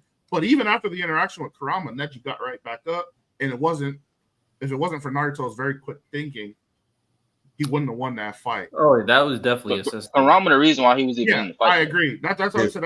He was assisted there. If Kid Naruto stayed the same way, like before he met Orochimaru, like the Nine Tail was just uncontrollable, I would then say it was hard carried or even carried. But after that moment, it became assisted though. So, and to add to your point, think about and we can kind of, I guess, put this down for a second to show us. Think about what Naruto kind of accomplished outside of Kurama. He learned the Rasengan. He learned the summoning jutsu. Those are S rank jutsu. Shadow Clone Jutsu, S rank jutsu. And then we kind of learned that as much as Kurama was kind of helping him, he was also hindering him too. Naruto couldn't walk on water or walls because of Kurama. He was actively hindering what he was able to kind of do in situations too. And then when Kurama did step in, how many times did it yield in a victory? Sure, he won with Haku. It didn't help against Kimimaru. It didn't help against Sasuke. He lost that fight. It didn't really help. It didn't help much against Gaara. He kind of overcame that. And we don't talk about this fight, but it also didn't help him against Kiba either. He beat. So I'm saying, as much as you guys Kiba was strong back then. Yeah, like he got some big feats without Kurama. Beating Gaara with the summoning jutsu, beating Kiba, Kabuto doing the Rasengan on him to protect Tsunade as well. Mm-hmm. Like probably his biggest W's is him for the most part. Y'all aren't selling it, Leon. Maybe you can do better than Kai. Y'all are not selling the carry and hard. No, carry. I think that Neji fight most definitely was a carry by the Nine Tails. All his chakra was gone, and he had to rely on the Nine Tails. I think that's a carry. That's what I was asking, because if he can't do anything on his own and has to rely, the thing is, he knew that he had the Nine Tails chakra, so I think he just exploited the fact that he had it. So wouldn't it still be technically an assist? But isn't him relying on that instead of his own power? I mean, if a motherfucker block all your chakra points, you can't use your normal chakra. You got, I got some more chakra for your ass. You gonna use it, right? And Kai, let's say we concede the Neji fight to you, right? We still listed a whole bunch of other moments where Naruto was able to kind of overcome with his own abilities and tactics. Though. Did we say Gaara? Yeah, we said Gaara. Gaara, Kabuto. These are like heavy hitters. And his first fight with Sasuke, he would have destroyed Sasuke. He would have destroyed Sasuke on top of the roof. And he was holding his own against Kimimaru as well. No Nine Tails. And what I know people dislike it against Kimimaru, but this is completely his character. Naruto's talk no jutsu is because of him. He convinced Zabuza to side with him because he taught that good talk. You know, so you got to give it to. He also convinced Gaara to switch. Is Kimimaru the nigga with the bones? Let me check that Kimimaru fight quickly. He was using his Nine Tails like chakra when he fought Kimimaru as well. Yeah, near the end. I don't know. But that's okay. So I guess where my disconnect with you guys is that you guys are saying hard carry, but then our response is it was literally only at the end. Like for me, hard carry is like he's using it throughout the whole thing. Like he can't do nothing else but use that. Completely nothing. I'm saying carry. I ain't saying hard carry. I'm saying carry. Okay. I am saying hard carry. But is all the healing and his stuff is that not classed as him being carried? Uzumaki stuff. He is Uzumaki. Yeah. So I would say Kurama it boosted it, right?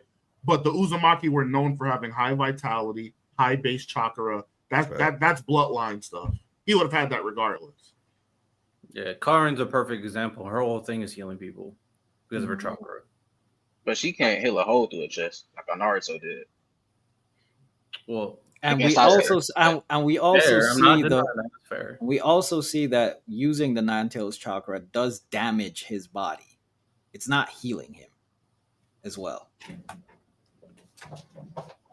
For the most part, it heals him. Like when he had little scratches or whatever, like it heal him up.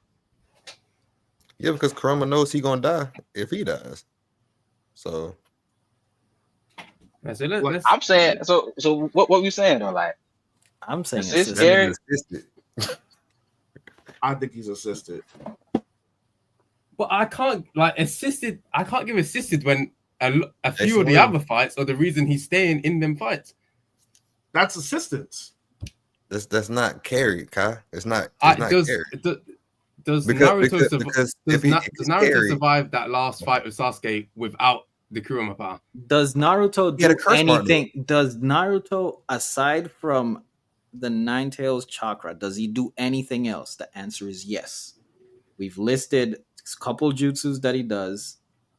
S-rank jutsu, by the way. Forbidden jutsu, too, by the way. Like, he does things without so that's what I'm saying. I don't think it can be hard carry because he also has other abilities that he uses constantly without the Nine Tails chop. Yeah. But when those don't work, he ends up relying on something that he can't control. Assisted. Carry. No. Kai. Is Neji stronger or weaker than Kabuto? That's Carry. That's not. Well, I can't. I want y'all to keep the same energy. But you would have to agree though, like in order for you to be carried, usually when people use the term, they're saying you get carried to a win, right? Now I'm just kind of like if you're managing to stay in this fight because of this one thing, I'm classing that as a carry. Like in the final valley, he doesn't even come close to beating Sasuke without the one cloak or just that Kurama's power in general.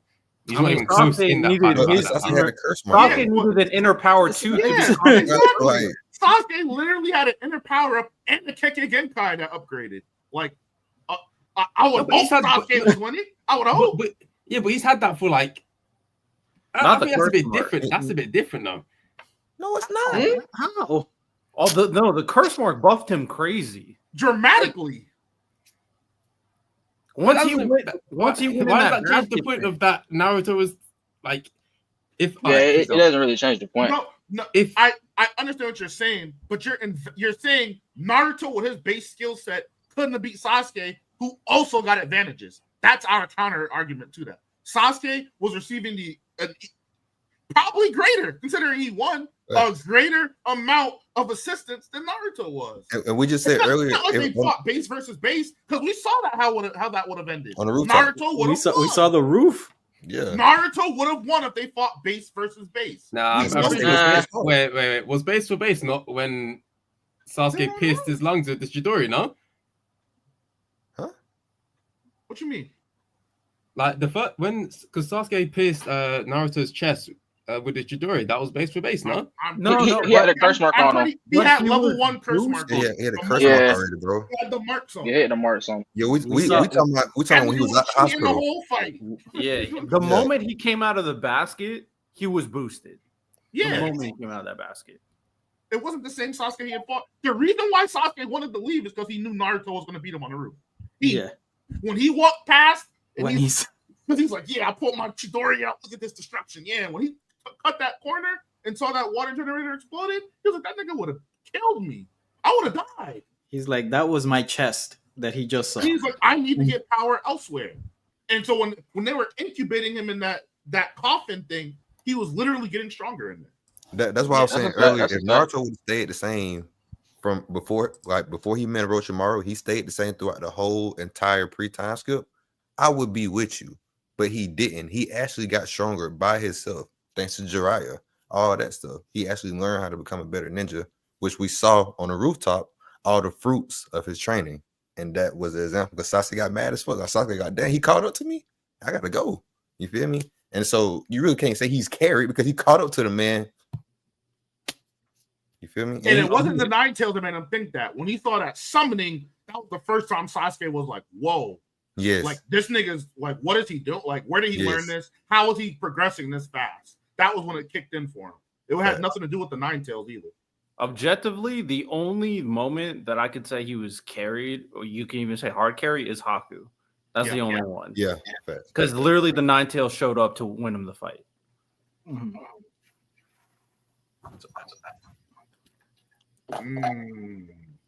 All right, so, y'all put him assistant. That's cool. I want to see what y'all put in carry though. You know, does only so if he wins, is that the only time carry counts? No, not the only time. No. But I do think when I use the term carry, I usually refer to a win, but you also can refer it to like stalemates and losses too.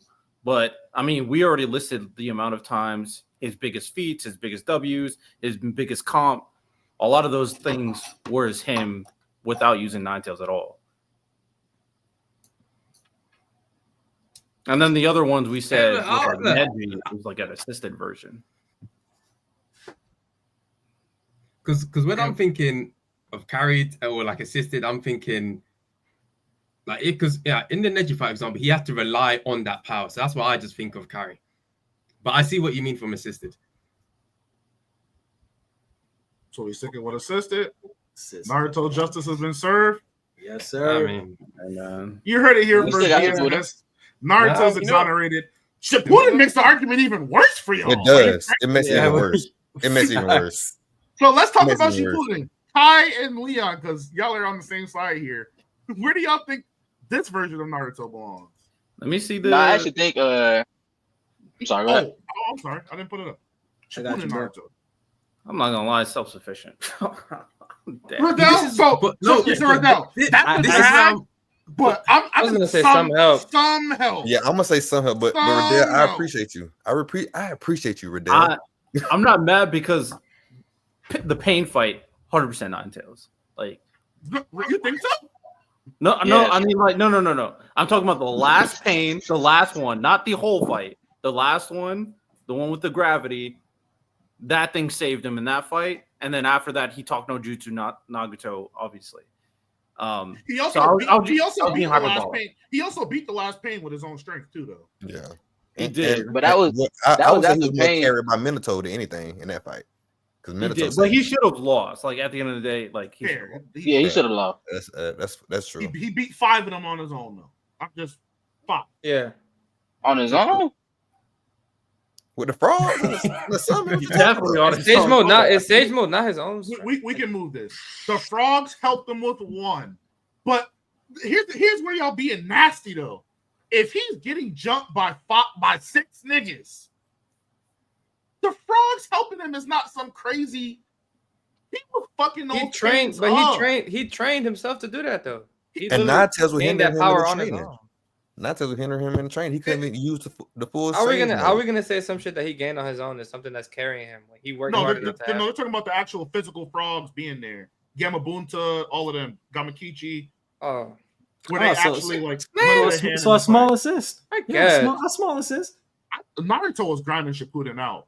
Yeah, big dub. Yeah, Rasen Shuriken. The man in the war. Without Kurama stopping him from really using his Uzumaki chakra, that nigga was giving out stimulus packages like Donald Trump. That nigga was going crazy.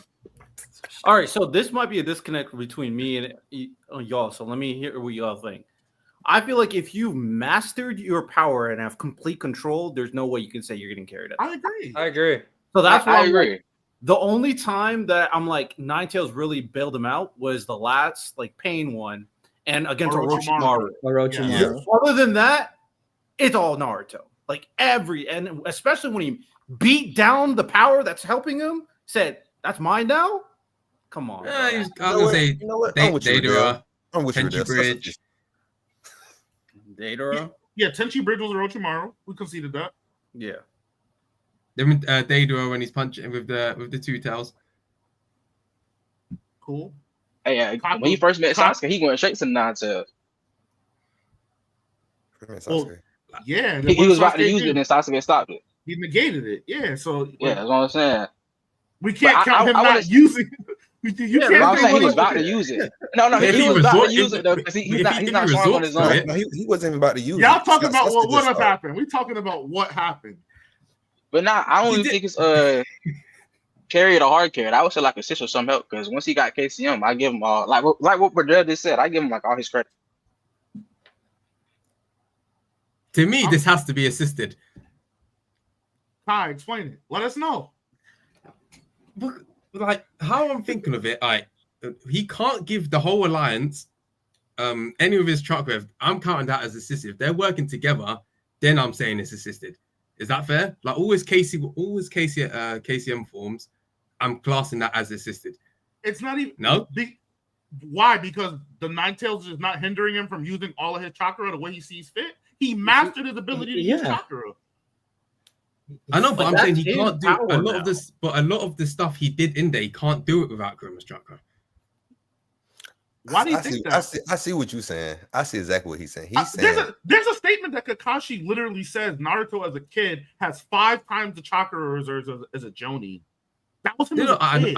I know, but Miles, the whole Shinobi Alliance doesn't survive if he doesn't give them their cloak. Naruto's not able to give them the cloak if he doesn't master his usage of chakra. Yeah, but that's what I'm saying. It's assisted. If they both, he's using the power, like he has control of the power, but he can't without all the stuff he did with the power. He can't do it without Kurama. So he wouldn't be. So without Kurama, he wouldn't be doing that stuff normally. I hear you. This is where my disconnect me with you here, because I feel like at that point that's Naruto's power. He mastered it. He has complete control. He can do whatever the hell he wants with it. I kind of feel similar to like something like when you learn an ability and it's a new ability in your repertoire, that's your full power. Like, for example, like Goku with Ultra Instinct. Like, he was taught how to use that and taught how to master that. Or Vegeta learning how to master God of Destruction power. Like, at that point, once you master it, that's yours. So that's how I feel about Naruto. Yeah, but those aren't two separate things. Like, if you take Kurama away from Naruto, he can't use any of that chakra anymore. That's what I'm saying. They're two completely different people with two different sources of chakra. Like, you use Ultra Instinct, like that's just Goku's power. Like we saw in Boruto, if you take away Kurama from Naruto, he can't do any of that stuff he did prior. He was still strong. Yeah, he was. Yeah, I'm not saying he was strong, but a lot of the things he did before he just can't do. Well, I mean, that's still his power. So that's why I'm saying KCM mode. He did a lot of KCM mode. Well, yeah, but that's not his entire. It's not his whole entire tool set. And like Miles was saying earlier, we also thinking about what it would be without it too. And like Naruto would still be like, he will still be the strongest ninja in the world. He would still be the strongest without Karma. Like he would still be. What? Kai, you read Boruto. Without Kurama, they were still considering him the top nigga. He's still crazy chakra control. He's still a Uzumaki. He's still a sage mode. He's still a sage. Like the strongest, like I'll give. He's still the top nigga.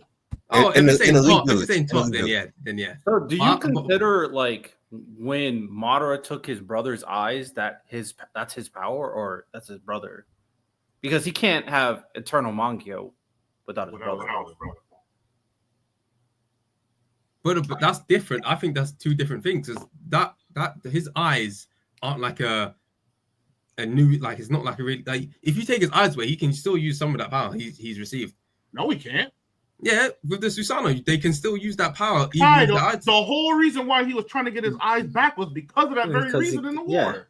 No, he was actively seeking out his eyes. No, but I'm saying he can still use the Susanoo even if you take his eyes away. Like he can still use part of that power. When did he do that? Well, he did that when he was blind. He used Susanoo when he was blind. Yeah, they can use it without their eyes gone. So wait, what happened? What happened with Sasuke when he took Itachi's eyes? Like, is that not an assistance? He can't do half the shit he can. He would literally wasn't Itachi going blind when he I'm looking at this. No? Yeah, he was only blind. He wasn't blind. See, I thought, look, he was blind. I had to fact check. I just had to fact check because I don't remember that. See, but no, Kai is correct. I just you're funny, Santo. Yeah, you're not trying to test my knowledge. What's going on here? Eh? No. The Kai, that's fine. Kai, that's fine. But you said it out of your own mouth. He can use part of his power. The point is his full power. Is that his full strength? Is that who he actually is? Are you taxing Madara's abilities because he got the EMS from his brother? Partial power. Miles even said that without Kurama, he'd still be strong as fuck. Similar principle, but at the same time, I don't think you would say when Madara is in his full strength, it's only because he has Indra's power, and that's not his own abilities. And Kai, I see what you're saying too, because like I feel like you're thinking about just what a person like is like with their power, like if they have another power within them. But this is what this list is though. So we got to compare what these people are doing with their power and how much it carries them and how much they control their power. You feel me? Naruto is controlling his power in Shippuden. So how many people in the show are given something that you could say got hard carried? I like this Kakashi. question. I mean, you would have to make that claim since that's not his power. What about Obito when he got what you call it? Oh, he got half a Zetsu body. But Kakashi's. Don't start. Yeah, and also, Kai, you have to remember the Jinchuriki were supposed to be put into people as an ability. I mean, Sasuke that's Sasuke gaining the Rinnegan and all that stuff. Is that not him like gaining things that would consider him hard carry? Sasuke got his brother. No, it is. He got his brother's eyes. He got the Rinnegan. He got all that. But yeah, and then guess what? You took those eyes away from him. He can't do any of the shit he was doing before. And who was he drastically weaker than? Hey, they're roughly around the same level. No. He was drastically weaker than Naruto when they both had nothing. Drastically. Yeah, but hey, look, my standpoint was just all the stuff he did in the war with the KCM cloak. If you take that away, he would still do well, but he wouldn't do as. That's what I'm saying. Assisted. He wouldn't save as many people. He would still do well. The main disconnect though is this, right? If Naruto didn't learn anything about chakra control, let's say him and Kurama got to the same point in their relationship, he still wouldn't have been able to do anything with Kurama's power. Facts. That's the point. He had to learn and acquire the control and mastery to be able to use that eventual power that he was given. If Kurama would have been like, "Yeah, dude, I like you now. We're cool," they would have been like, "Oh, like thanks, Kurama. I still can't do shit, but thanks, man." Yeah. So is saying assisted wrong? Yeah, I mean, that I'm with Miles. The only time where I'm like, this is when the inner power is making a difference is when they are doing the work, when they're actually doing it for the characters. So what does Naruto mastered the powers? So what does assisted in this scenario mean then? Pre-time skip Naruto. We gave you the example. Post-time skip Naruto. Naruto mastered all of that shit. Like Kai, we can visibly see in pre-time skip Naruto more so than post-time skip that Kurama was doing things against the agency of Naruto. He was just doing stuff for him. That's the assistance. Kurama could be asleep and Naruto can run the reins. Kurama, you can sit back and chill. I got it. And Naruto can handle it. Yeah. It's like when Sukuna takes over Yuji's body. And that's why we keep mentioning the moments with, the ending of the pain fight and with Orochimaru, that yes, that's where he's carried or assisted because he's no longer in control. But after all of that, that's Naruto doing the work. Yeah, if he can do the what? If he ain't got Kuroma's power, he ain't doing. Kai, just earlier on this show, somebody said a very wise comment, and it was "Get that hate out of your heart." And I think his name was Kai that said it. So let's live up to those words, bro. It's all right. You sounding like you need to be at the play the hater ball, man. Hey, look, Kakashi doesn't get his eye back if it wasn't for Kuroma's power. Hey, your boy in your profile picture is hard carry too. Then, not too much. Not too much. Not too much. I like that too, but not too much. I'm my favorite character in the series. Not too much. Well, I can admit that. That's fine. What's wrong with you? Don't admit that shit. At least Kai's consistent. At least he's consistent. So what are we doing? What are we doing? What are we voting at? I'm outvoted. So we voting some help. I'd say, I'd say some help. Yeah, I think. Rodell, you still saying self? You still saying? Oh yeah, I'd say self-sufficient for sure. But to be fair, since there's two situations it does happen, I get some help. Okay, yeah. Okay, cool. We'll just stop.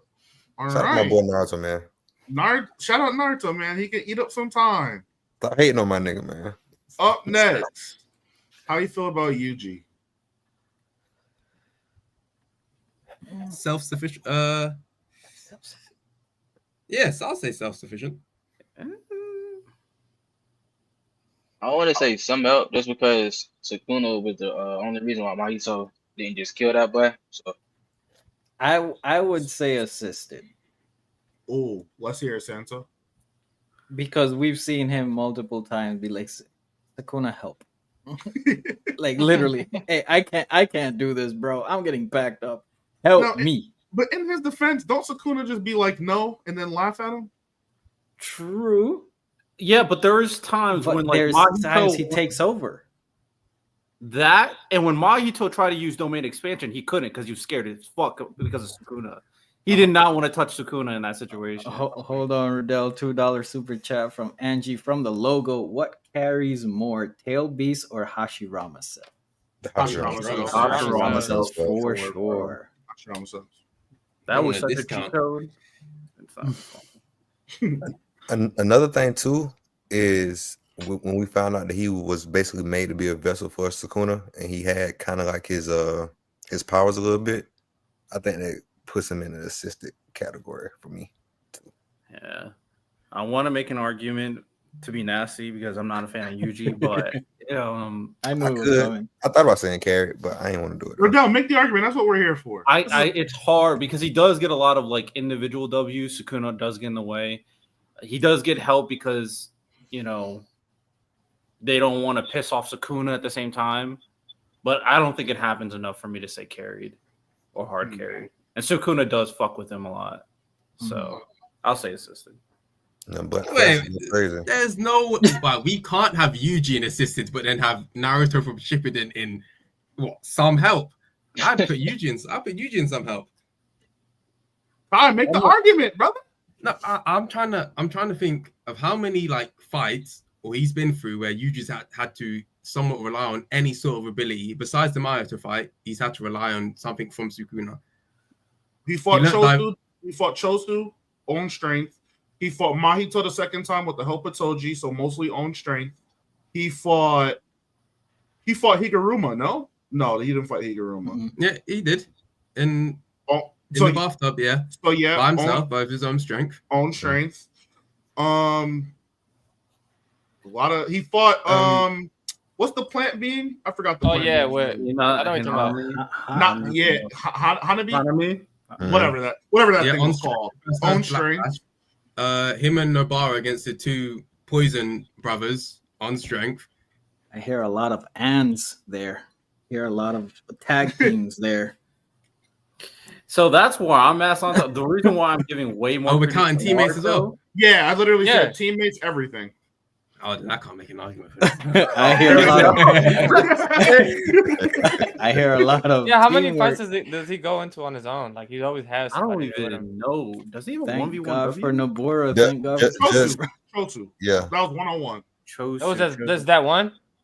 I think Sukuna. I'm counting him. Yeah, his brother, the blood. Did it? Yeah. Okay, yeah, that was by himself. Did his brother ease off the pedal after figuring out who Yuji is? I don't remember. A little bit. Okay. A little bit. I'm just asking. Okay. A Yuji versus Todo by himself. True. Sure. Oh, true. Sure. But doesn't Todo ease off too? Thank you. They start talking about Hand sense the shore behind. Mm-hmm. And then Yuji and Sukuna at the end. Oh, but no, never. You know what? Never mind. I can't. But at that point, like I'm just counting like when Sukuna. I'm only counting, at least for me, when Sukuna is in his body, too. Like when he's out, I think it was just him. Mm-hmm. But everything like before that, Nobara, Todo, like Nanami, it was a lot of ands in the Yuji fights. He technically beat the judge dude. It wasn't really a fight though. It was more of him being put on trial. But like, yeah, that was technically a 1v1. He outsmarted him. Yeah, he beat that grasshopper by himself. Grasshopper. Come on, bro. I ain't gonna lie. I did not know who's on team. Kai, you're kind of helping my argument. Now, Leon, we are. Yeah. How many fights did Shippuden Naruto win on his own? Actually, if it Sasuke, he beat the Sasuke. Sasuke, he basically curb stopped full health Kakuzu alone. He hit him with 2 rounds. No. He had help right there. They didn't do anything. Kakashi had already figured out old boy's secrets. That's why Naruto came put up with figured out one move. Secrets, but you can't do nothing with him. Figured out his secret, and they had no way to do anything to him. They're ninja. They're supposed to figure out the secrets. And didn't Naruto come later? Wait. Didn't Naruto That's what I'm saying. That's why I said he can't get to the party. He was a difference maker. He came late and basically simply one-shotted that nigga with Rasen Champion. We down by 20. I get in the game. I drop 30 straight points. Y'all trying to be nasty. Y'all not hold on. Because Naruto first shot do the move, but then Yamato he had tripped. Yamato had to save him. Help. Okay, well, you not get help. Okay. He beat 5 pains. How many of the 5 pains did he have help on? All of them. There's summons. Get that hate out of your heart, bro. Wait. If you want to be technical, the first one with the Genjutsu one where they killed it in the first round. No, the first one was the machine one that he one-shotted for Tsunade. Mm-hmm. I'm saying the first one's like that helped. He got extra help from. Which ones? So the one with the Genjutsu with the frogs, he had them in the mouth and he used the. That's one. What That's other one. If you want to be technical, Minato, low key. I mean, okay. So Minato helped him with 1. The frogs helped him with 1. He beat 4. Next. I'm saying Tsunade Slug had helped him out because she told him all Kane's abilities. I'm using that. Yes, sir. I'm using it. You guys are skilled at doing yoga because these stretches are insane. And Angie, the one that Konohamaru beat, they brought back to life, so he was there. He actually came. He came back, and Naruto devised the whole plan with the smoke in order to beat that one. By the way, tactics. By the way, because he knew like all the pains, like he knew like what each pain could do. That's help. Because Lady Tsunade Slug. Yeah. Okay. So who's helping him in the 4th grade Ninja War? He beat former Kage in the 4th grade Ninja War. He fucking broke the fuck out. The guy Moo with the little rubber ability. What did Moo do? What you mean? He was protecting him. You talking about when Madara dropped heaven? No. You said against the Raikage. All the Raikage said, I don't know how that nigga scarred himself. All I know is that he fought the tail beast and woke up and he had a scar. That's help. Moo protected Naruto from a couple of attacks.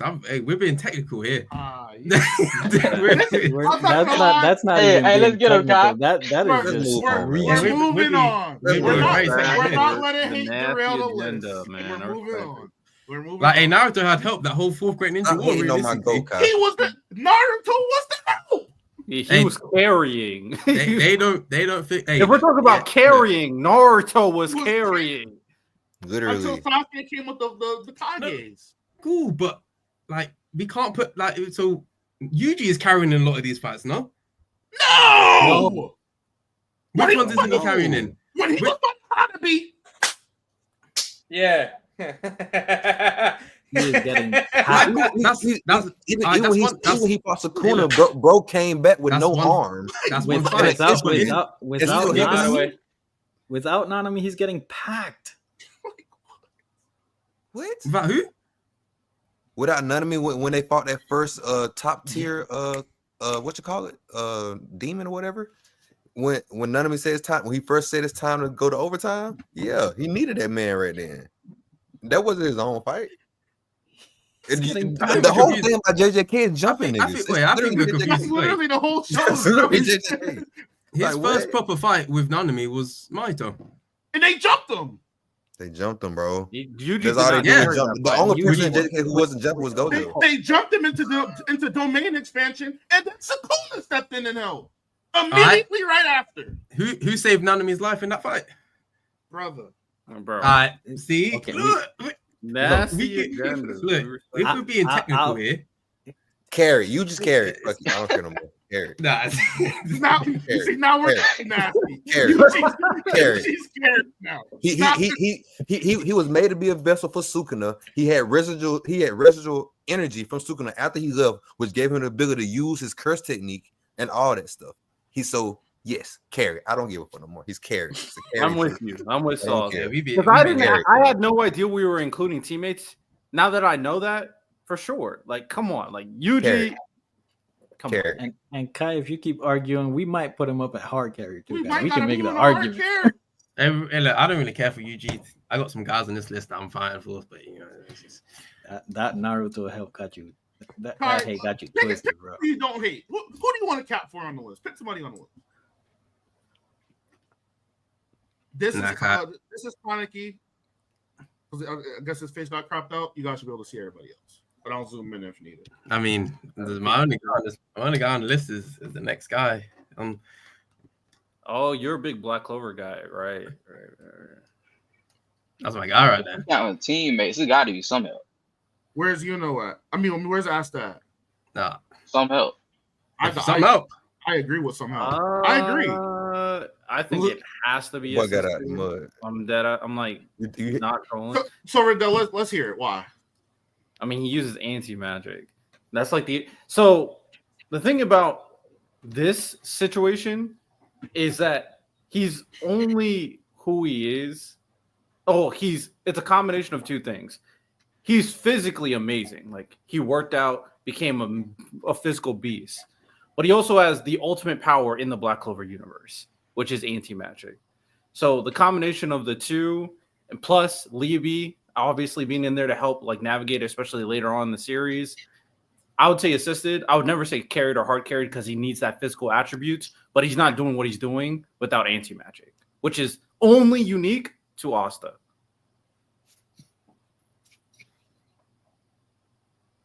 My only thing, because that power is completely useless if Asta isn't strong enough to use it. And Asta's completely useless without anti-magic. But a lot of the time in the fights, it's Asta's like physical. Like before he gets his first black form, that is mainly physical, like his physical strength just keeping him in I actually fights. do agree with that. It is a lot of physical stats. Like when he was fighting Mars, it was a lot of just physicality and determination to help him win that. So when he was fighting Mars, there was a lot. He also found another sword. A sword, he did, which evened it out, and he absorbed Noel's power and Yuno's power to put a huge blow onto Mars at that situation. And then obviously Yuno got a new power. But the sword evened out because it was just a lighter sword, and a lot of it evened out because the sword was lighter from what he was originally using. Well, and because he was carrying magic and use it as an attack too. Yeah, true that. But I think before he gets the black form, a lot of it is purely just his physical strength. Like he has to get like close quarters for a lot of the fights. Like the reason he lost his arm, his arms got cursed, is because he has to be close quarters or something. I actually do agree with that. Like I would say once he gets the winged form, I think that first happens during the fight with Ladros, right? Yeah. Yes. Before that, it was just like all Asta reaction time, physical stats, being able to tank. Like it was, but again, in Riddell's defense, that's kind of what 10% of the story, 15% of the story. And then after that, he has like winged form. Then he has knowledge of Libe, and then the highest I would go is assisted. That's the highest. But I think, I don't want to be disrespectful, but because then I'll say a lot. So for the rest of the series, I would say a lot of it is like he learned to use that power through learning to use ki. So him learning ki keeps him in a lot of the fights as well. And the thing is, a lot of these forms, they're on like he's on timers, right? He's on like a time limit. He's on like a 5-minute something time limit, and then his body's like completely shattered. A lot of the fights, he's staying in them fights by forcing himself to stay in them fights. I mean, that's why I'm like here with not disrespecting him and saying like hard carry to carry, because at the end of the day, I've never seen a series where there's such an like antithesis to the entire world. Like nobody can deal with his anti-magic. So once he mastered it, it became at that point like, bro, Asta became super uber duper broken.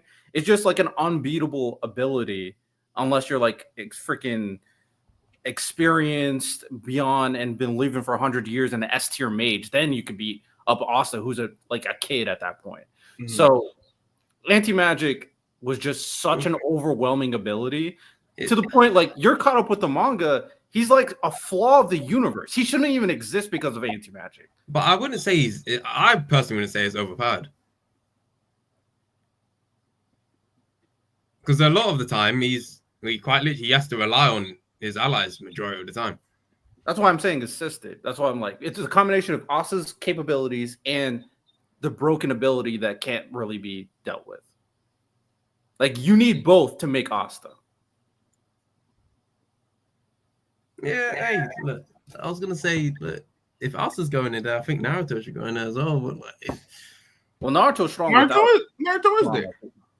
No, Shippuden Naruto. Yo, bro. Leave the hate at home. Bro. Leave the hate at home. Yeah, we gave props to Naruto for learning to control his power and making it his own, no? We'd have to do the same with Asta. He did the exact same thing. He made that power his own. He gave up his own arm to make that power his own. My two biggest differences is that one, we also recognize Naruto's abilities beyond Kurama. Like, so that's a recognition. Like, Asta can't do anything with anti-magic. That's just objectively true. He literally can't. He couldn't even be a mage without anti-magic.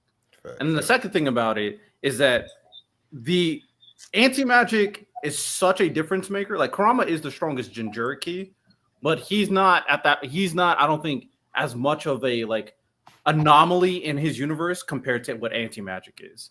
Whereas, like, most people didn't know how to deal with it, counteract it. It cuts through any magic, all that stuff. But the thing is, he is losing. Like, he's losing a lot of these fights, and anti-magic isn't really doing anything for him. That's what I'm saying. Assisted. That's what, like, I'm not disrespect. I'll be disrespecting if I said hard carry. I'm just saying assisted. It 100%. Now his rival though. Okay.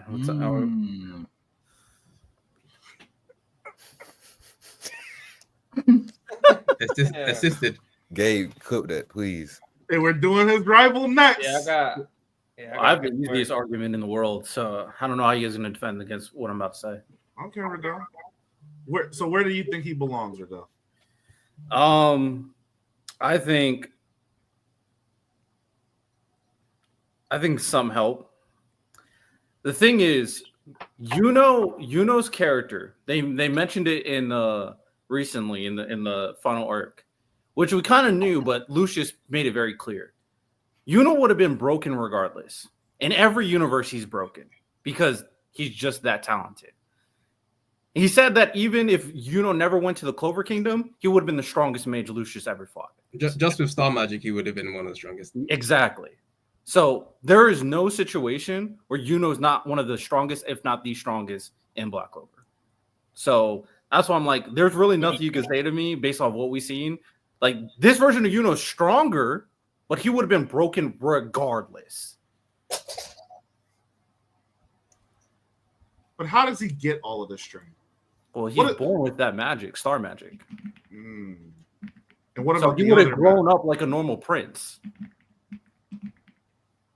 Sure, but that didn't happen.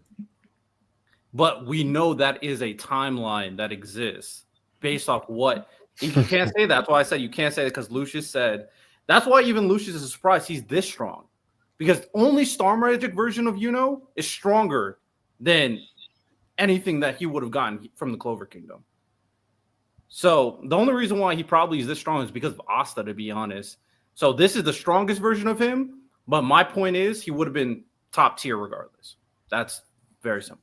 Listen, carried by the elf spirit. That's all he had was winter magic. He couldn't have anything else. Listen, man, I'll let y'all cap enough. What Riddell said was real cute. This nigga Yuno's hard carry. This nigga literally sits on his ass and gets everything handed to him, no matter what the situation is. When they were getting their ass fucked by Mars, he literally didn't do anything. They opened some little scroll that he saw earlier. Wind Spirit pulls up, fucks everything up. Oh, that little fairy?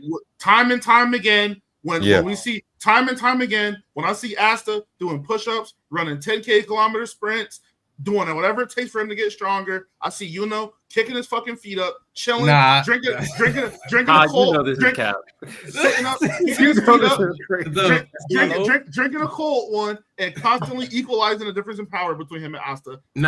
Time again. They tell us. And if y'all want to talk about him now with the star magic, yeah, whatever, that's cool. All of those arcs prior, that nigga, here, I'll take it. Here, I'll take it. Here, I'll take it. And was constantly the strongest time and time again. I'm not trying to hear it. I've never seen another enemy character do nothing and passively get as strong as this guy. No, but that's different because this is probably a problem with it. With Black Clover, they don't show him training, but they insinuate like multiple times, like ever since he was a kid up until like he was 15, whatever, he's been training. When he got his first spirit dive, he trained for that. He had to learn how to use the elf spirit power. Like a lot of the stuff he had to trained for. It's just we don't see it. So it's kind of like. So I gotta. So Kai, can you say that I'm consistent? Do I not treat Mihawk the same way? No, I mean the difference is like Mihawk is based off like things that we're not like we don't know actually stuff that built up to who he became. We are actually told that Yuno has been trained. To what degree?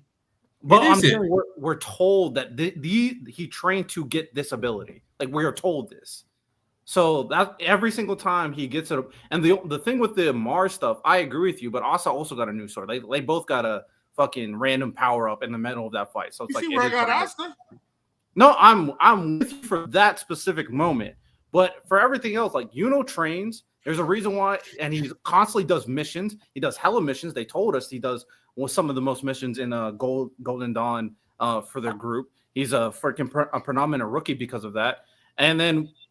Like Kai said, he built up to learn how to use Spirit Dive because he needed to become stronger to catch up to Asta, and that was because he learned a lot about Mana Skin once he lost his senses and started realizing how to sense Mana without his senses. Like there are senses, man. I just know how to sense. I just know how to do this. I mean, he's a prodigy at the end of the day. I mean, he had a situation. I said what I said, man. He trains all the time. We are told he trains all the time. Everything that is given to him is something that he has earned, for sure. My eyes didn't see it. So we got two for assisted. We got one for carry. Y'all can vote. Hey man, I saw Naruto fist bump Kurama and he just got all his power apparently. Yep, I know. I'm sure. So yeah, I'm not disrespecting Naruto. I won't do that. I'm going some help. I stand by it. I can't. So we got one for some help. We got one for Kai. You got some help or assisted? Some help. Actually, no. Where's Asta? Assisted. Yep. I'll put assisted as well. So one for assisted, one for carry, one for some help. I'm not well versed enough to even have an objective opinion on this, so I'm gonna refrain from voting. Damn it! But I'm gonna say hard carry because he's an aura farmer. Yo, that's nasty hate. I'll take that vote. I'll take that vote for carry though. Well, we're not gonna do hard carry. That'll be too much. I'll take that vote. This you know, right? Yes, you know. I'm gonna say assisted. Okay, average assisted then. Sauce, what's your vote? see, this is the thing about right? Yeah, I like when you say the sentence like that. Tell us. Nobody debunked my argument, by the way. That just didn't happen. Bro, I can't debunk an alternate universe that I didn't see, bro. I just can't. I can't do that. I didn't see the universe. I can't. We did see we saw a little panel of the universe inside the manga. Real quick, Polar Knights. Yo, I've seen you so many times say this comment, and I love you, man, and I respect you. If you're a barber, help me try to. I'm trying to connect like this. That's what I'm saying. Liddell, I got the same issue right here, bro. No issues here. Yo, I'm trying to lock in. Give me some tips. What'd you say, Gabe? Right here doesn't close, man. I'm tired of it. I really don't care about that. I just need this. I just need a little piece right here on the side, man. That's all I need. I gotta see Maz. I gotta see you, Juan. These nice big beards, and my shit won't connect, man. I'm tired of it. Go ahead, Sauce. All right, so like I was saying, like I'm really just not that interested in so like I barely be paying attention to his ass. I'm not gonna lie, but Andrew's crazy.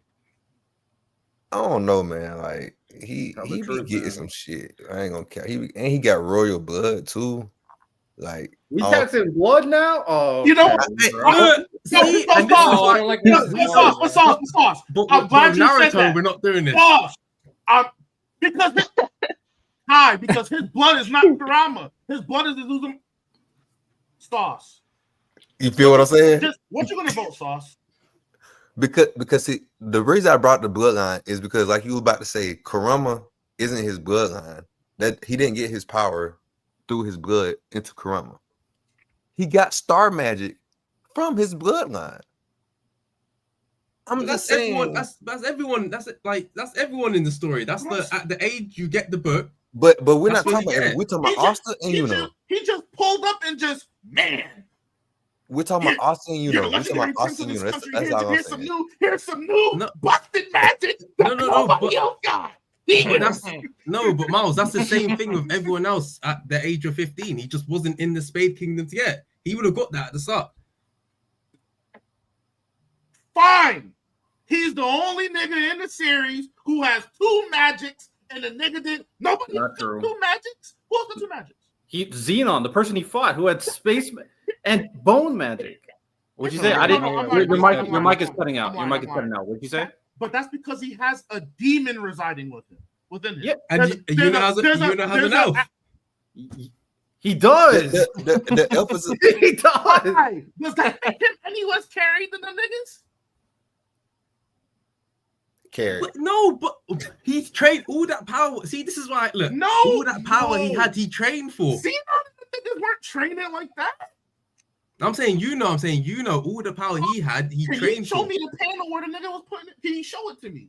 So you remember the panel where I got you right now. Attacking the rocks and Langer showed up? That's him training. What? When he was destroying yo, Sauce, what's your vote? Nah, we can't be mixing. I said it.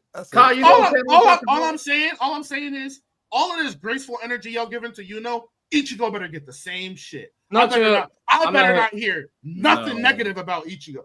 How no? I'm not hearing nothing. We'll get there. I like Ichigo. I'm not an Ichigo hater, but I'll be honest. They gonna lie. I'm not hearing nothing past assisted. Lie on Ichigo's name then. I'm not hearing nothing past assisted. I'm gonna give my reason, but we'll get there. You got carried. We got 3 and 3. Yo, chat. Was Yuno carried or was Yuno assisted? We'll leave it to the chat. What I said. What? Wait. So you said me? I'm gonna say assistant. Me, Sauce, and what you call it? Who? Am I tripping? Gabe. I had a hate vote. I said hate. It's a hate vote. Okay, so you got a hate vote, and then Sauce and Miles had carried. I'm sure I would come to the same opinion if I watched the show. Hold on. Let's tally. Leon said assisted. Kai said assisted. Kent, what'd you say? He didn't say. I got assisted. So he said assisted. I said some help. It is assisted. Put him in assisted. Let's do it. Is this not training? Oh, he pulled up the panel. There we go. Is that not training? Can you show me another arc of him? Can you show me another panel of him training? Yeah, I got you. Yeah, you didn't ask for that. All that. You just said no, because I didn't see the nigga train. I'm not going to you. I saw Asta train a lot. Yeah, I don't remember y'all said about him trained with in the hot spring. I remember that. That's true. I remember that. I remember that. I do remember that. But compared, that nigga went from being in the hot spring to mana zone. But wizard, Captain Wizard level technique just from sitting in the hot spring. I'm just saying. Compared to his counterpart in Asta, is this not training? What is it? What's that? What is he doing? He's training. He's trying to. This was him as a kid. We know that already. Yeah. Can I get some modern when he was getting gifted power ups? The training during that time period. Not the shit before they left on their journey, because we've already acknowledged that. Okay. He's at assistant for now. We did it. Lives this time. Did we ever get him? Do we ever see him training with the elf? Yeah. But anyway, Ichigo. We just told the pin. I'm not hearing nothing past assistant, bro. I'm sorry. So Gabe, I can actually provide. I think he's carried. But why? These 2 niggas, because I watched Ichigo literally die and come back to life. Okay, that's fair. That's one of the things I'll give. But he died twice to the same guy and got help to come back alive. Cool. You got that. But hear me out. So before that, right? He was hindered. Yuha was literally always suppressing his power, so we didn't know what his true form looked like. And then even before that, he was suppressing himself because he was scared that White Zetsu was gonna take over his body and literally cause absolute mayhem. So there was a point where White Zetsu was not allowing him to go full power, and Yuha was literally like not letting him go full power. So like what? And then there was a fight with with when he did the Bankai for the first time against what's his name? Byakuya, where he that was training like by himself, and then the only reason why White came out was by a move that we only saw Byakuya do once. He's never done that move ever again. So like, I guess, and then after that, who else does he fight? It came out again against Grimjow, but it was brief. He got bodied, and then after that, he mastered the power. He literally learned how to control the mask. So I'll give you that. I'll give you when he died. That's like I can't fight against that. But everything else, he did on his own and being held back by two different things. So it's like how. I'm glad Gabe said that, and I did not want to be nasty to Ichigo. The Ukiura stuff is nasty, obviously, and the Byakuya one. But Miles, you said this argument for Naruto, and after thinking about it, it actually works for Ichigo as well. His inner power was preventing him from using his full strength. Yuha, the Quincy stuff, was preventing him to. So that's a big one. I don't. That his Quincy stuff saved him in his first fight with Yuha. I'm fine. No, that's fair. But I'm just saying, I think it adds to the argument. That's all. You can't die twice and not be carried. When was the other time he died? The first time he fought Okiura, the nigga punched a hole in his fucking chest, and Orihime brought him back. He was dead. Like cold, like gone. I thought the only time he died and came back was literally when the hole was in his chest, and then he came back as a big demon. When Okiura first revealed that he was 4, he literally pierced him right after and killed him, and Orihime brought him back. And then the second time, he sterile Oscuras point blank, and then he came back again. And then Vasco Lorde White completely won the fight for him. Right. Dying and coming back, that's hefty. Which is why I didn't put Luffy on the list. You see how my brain be moving? Oh yeah, I didn't even think about it. That 100% applies to Luffy. You gotta preserve your niggas, man. Can't have Luffy going outside. You know what he would have been. I'll check. Oh, okay. Me being okay. Outside of the Ichigo getting died, bro, the nigga just has too much, bro. I like the nigga just has way too much going on. Are you gonna add the Yuha nerfing him tax? And White, it's both of them. I mean, yeah, like he's nerfed, but he has access to 2 power sets though. He has the mask, which is the white shit, and then all of the Getsu good shit. He learned how to use that though. He trained to learn how to master. But I mean, to be fair, like we really did give Naruto that push because he mastered it. Right. He learned. He went out and had a whole training arc with all the other visors to learn how to control the mask, to allow himself to use his own strength at full power, to not let White Zetsu take over his body. I hear all of that, and that kind of invalidates what I'm saying. Y'all can't move me past the death. And then what? Because I'm not caught up past the anime. So like, what part of his Quincy powers does he use that gets carried? He just awakens blood vein like out of nowhere, randomly. But that's in the anime, so it's like that's in the manga. That's what I'm saying. I don't know. I'm saying but I'm saying though, like, because I'm not fully like knowing what like the ending of the manga is horrible. Like. They might retcon it, but the big thing about it, the big thing is the revealing on what his true powers actually are. So that's like a big reveal. I don't know if you want me to say it. I didn't know. I don't care. No, I don't care. I don't care. Full brain power. So basically, and the full brain stuff. But that's. Are you sure you want me to? I don't care. I don't. Okay. So you know the old man in his body, right? Yeah, Yuha. So you know that. So that's Yuha. I'm not caught up with I'm caught up with where 1,000 Year Blood War is, not like the manga. I haven't finished. I don't read the manga. So then he knows the true Bankai. Then he knows the true Bankai. Yeah, I know the true Bankai. You know all that. Yeah. Okay. The only thing the only thing I fully don't know is the extent of his Quincy powers. That's it. He doesn't really. It just saves him one time. One time, and I saw that. So if it doesn't go anything farther than that, I don't know if I can really say that. I'll let. So we got one assisted. I think Riddell, you're an assisted as well. Yeah, after thinking about that, I'm gonna go assisted. I'm standing on tail with Carrie. You can't die and come back in. That's fine. So I got Carrie. Anybody else? Santos, Sauce, Kent. I got assisted. Hold on. So $2 super chat from carry. $2 super chat from Angie. Ichigo playing on Campaign Plus Platinum Trophy. So if he gets one more assisted, he's safe. He's safe, and he's in the clear for assisted. Because y'all got 3 assists. Sauce, Kai. I said carried. Oh, Sauce, you're the decision maker then. I haven't voted yet either. Oh, yes, Santo. Go ahead, Santo. No, you go. He hates Bleach. Yeah, because what your homeboy said, Sauce. My boy shouldn't have said what he said, bro. You feel me? He said Soul Society arc is better than every arc of Naruto, and it got me fucked up. Oh my god. So with that being said, hard carry. Fuck that nigga.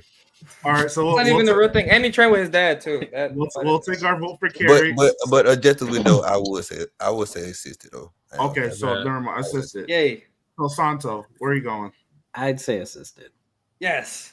Niggas can just die. But Miles, I'm with you though, Miles. I'm with you though. Now, I'm not mad at carried because of what you. I will only be angry at hard carried. I'm not. I see where you're coming. Hard carry is extreme. That's hard carry is crazy, but hard carry is extreme. I wasn't going anything lower than assisted. Or anything higher. Put him at the top of assisted though. Put him at the top of assisted. You know, have anybody in carried yet? Yeah, just UG, which is kind of wild. What? No, that is wild. I ain't gonna lie. I ain't gonna count. It is kind of wild. That's wild. Oh, we got one. But I mean, right like, now. Just really think about when I'm comparing Naruto and Ichigo. Like, they do a lot of things individually, master their powers, get dubs, are the arbiters of like big time moments. When you compare that to Yuji, I think it's night and day. The difference is, Ichigo died. He came back with just a new power up and beat Ukiura.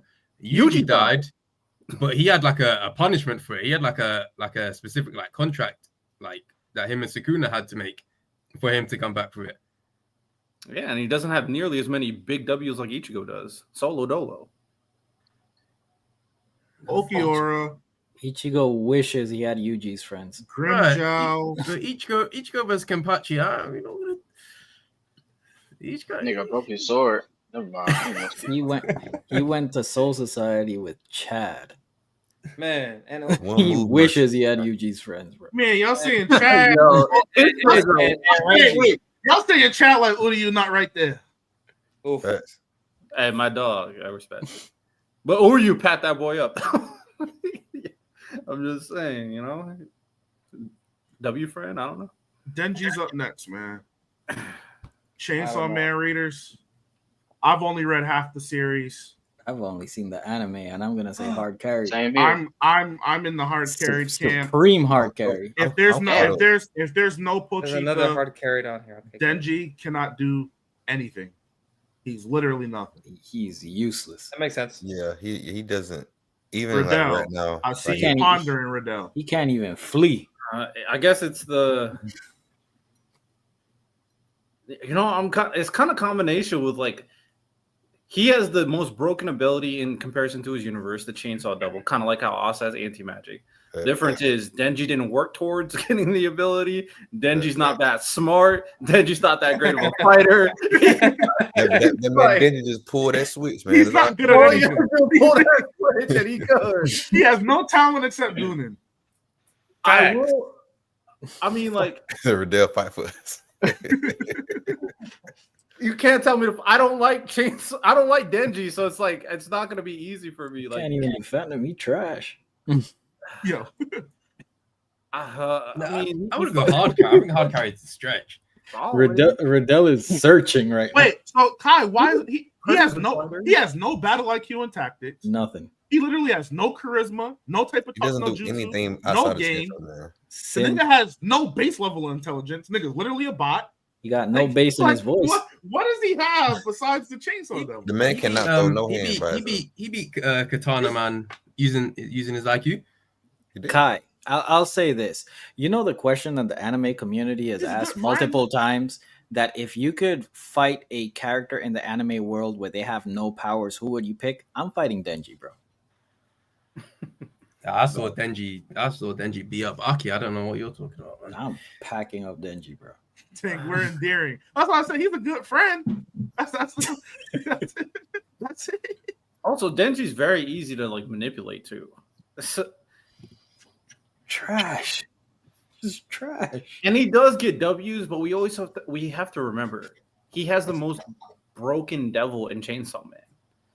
Technically, that's the devil that everybody wants. So Angie got a good analogy. He is someone winning the lottery without plans. What the fuck? Nigga just woke up. Hey, sir, you won the lottery. Definitely winning the lottery though. Sorry, I can't defend Denji. I probably would say Carrie to be like fair. We'll put Yuji behind them. Yeah. Yo, Cat, you here? Yeah. What's happening with it, man? You see who on the screen, bit dog? No, nobody knows nothing about here. Where he going, bit dog? I'm gonna say the Yusuke? I'm gonna say some help just because the Jagan Eye. That's literally That's about it. He really controls the flame. That's really his own move. Everything else outside of the Jagan Eye, which was a surgery, but he still didn't even. He had to control that. Outside of that, the darkness flame is a technique that he had to train for, and then everything else outside of that is just pure skills and his swordsmanship. So I'm not even sure if it should be some help, to be honest with you. I got that man as self-sufficient. I ain't gonna lie to you. Yeah, like I don't even think it should be something, because outside, like I get the Jagan Eye, but outside of that outside of the first time where he fights Yusuke, the Jagan Eye really is just it's like a tool that he uses to scare his opponents. Like, it's very rarely used as an actual technique in his fights. Correct me if I'm wrong, but he can't use the darkness flames without it, right? No, he can, but it just is. What's the best way I can state it? He can use it without the Jagan Eye, but it just amplifies the power of it with it. That's like literally all it does. It just amplifies the power of it. But even then, like, still using the technique of the darkness flame, it is literally that. It's a literal technique. So he had to learn it. It's not like it's just a tattoo that's on his arm that he just pulls off and he uses. It's a literal technique that he had to learn. So I'm more so, I can understand people saying some help, but I would more so lean to self-sufficient. I'm not mad at self-sufficient. I'm not mad either. Yeah, I'm surprised he ain't even on this. You got to have somebody that can fill in every category, right? Why am I gonna have people that are, you know what I'm saying? Why am I only gonna have people that are assisted or carried? I think that'd be boring. Like, it wouldn't make for good conversation. I also knew Kent would be here, so I had to give him a chance to preach his gospel. You know what I'm saying? I kept certain people in mind that I knew would show up. Like, I put Yuno here because I knew Riddell will be here. I put Ichigo just in case Gabe showed up, just to kind of cater to what y'all like. And then I put some other. I sprinkled some others in there along the way. And that's right. Our first hard carry come. Oh well. I was thinking of a different character, but low-key, you spit. I'm not lying. Which character? Shinji? I was thinking of fucking Yugi. He's hard. He's hard carried. He's hard carried. There's a couple left. Hey, all the way to the right. I see one at the end. But second to last, hard carried like shit. I said the last one too. Has anybody seen Evangelion other than me? Yes. I have. I haven't seen it. It's on my watch list. Hear me out. I put Shinji right here. I'm not mad at it. And the only reason why is because when he's having those emotional crash outs, the mech pilots itself. And we know why the mech pilots itself is because that's his mom. Oh, I completely forgot about that, but yeah. So a lot of his biggest fights against like some of the numbered monsters, his mom was literally fighting for him while he was like crashing out, getting emotional. You want the link, Da Vinci? I got you, Da Vinci. Yeah, I forgot about that too. I thought I was personally thinking the fact that he uses the mech in the first place. So That's hey, that's crazy. we're on the same page. I hate Shinji. I hate his character. I think he's trash. So, but he is this is weird because he uses a mech to fight. Like of course he's gonna be carried by a mech because that's what he uses to fight. So I don't know if we're gonna consider that. The only pushback I would say, even without his mech, he has weird charisma, but he does have charisma. He was able to sway a lot of the other mech pilots to kind of be on his side, be friendly and cordial with him, stay with him. He made a lot of friends along the way. The 17th monster, he actually befriended and he kind of killed himself for Shinji. So it's like he could reach people without the mech. It's just when he was in the mech, he usually wasn't piloting. Man, bro. I think Shinji is one of the reasons why people get so bold in the anime weeb space. I'm not gonna lie, because that dude, if he lived in real life, that charisma would not exist, not at all. Don't like Shinji, but I agree with whatever Miles said. Tokyo Ghoul. Anybody else? Carrie, Sauce, how you feel? Carrie? Yeah, I'm cool with it. Any Tokyo Ghoul enjoyers? I wish I brought this here because I thought Lonnie would show up. Yes, I am. Yeah, I like Tokyo Ghoul. Where do you feel Ken Kaneki should go? Listen, man, I'm not hearing nothing higher than some help, bro. I ain't gonna cap it. Oh, I got pushback for you. I'm not because the reason I say that is because I know the whole Rize shit and all that shit. It's not even that for me, but continue. For sure. My boy got tortured, bro, and he had to cross that line. You feel me? He had to cross that line. Once he crossed that line, I think, yeah, you feel me. Now that he get some help because he should have died technically. Should have died. You feel me? When all the beans came crashing down on him. So I see some help, but yeah.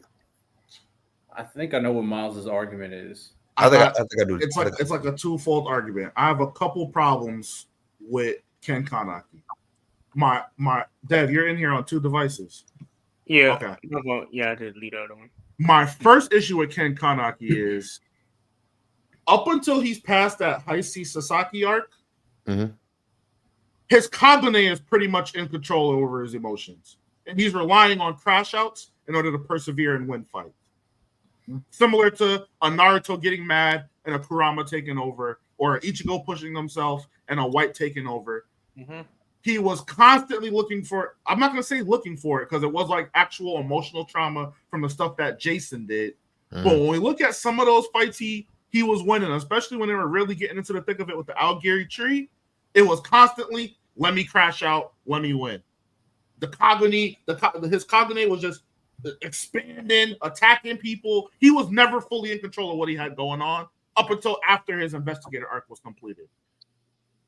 My second argument is when I learned that the one-eyed owl and Inspector Arima basically knew who he was and were kind of orchestrating events around him to be the chosen one.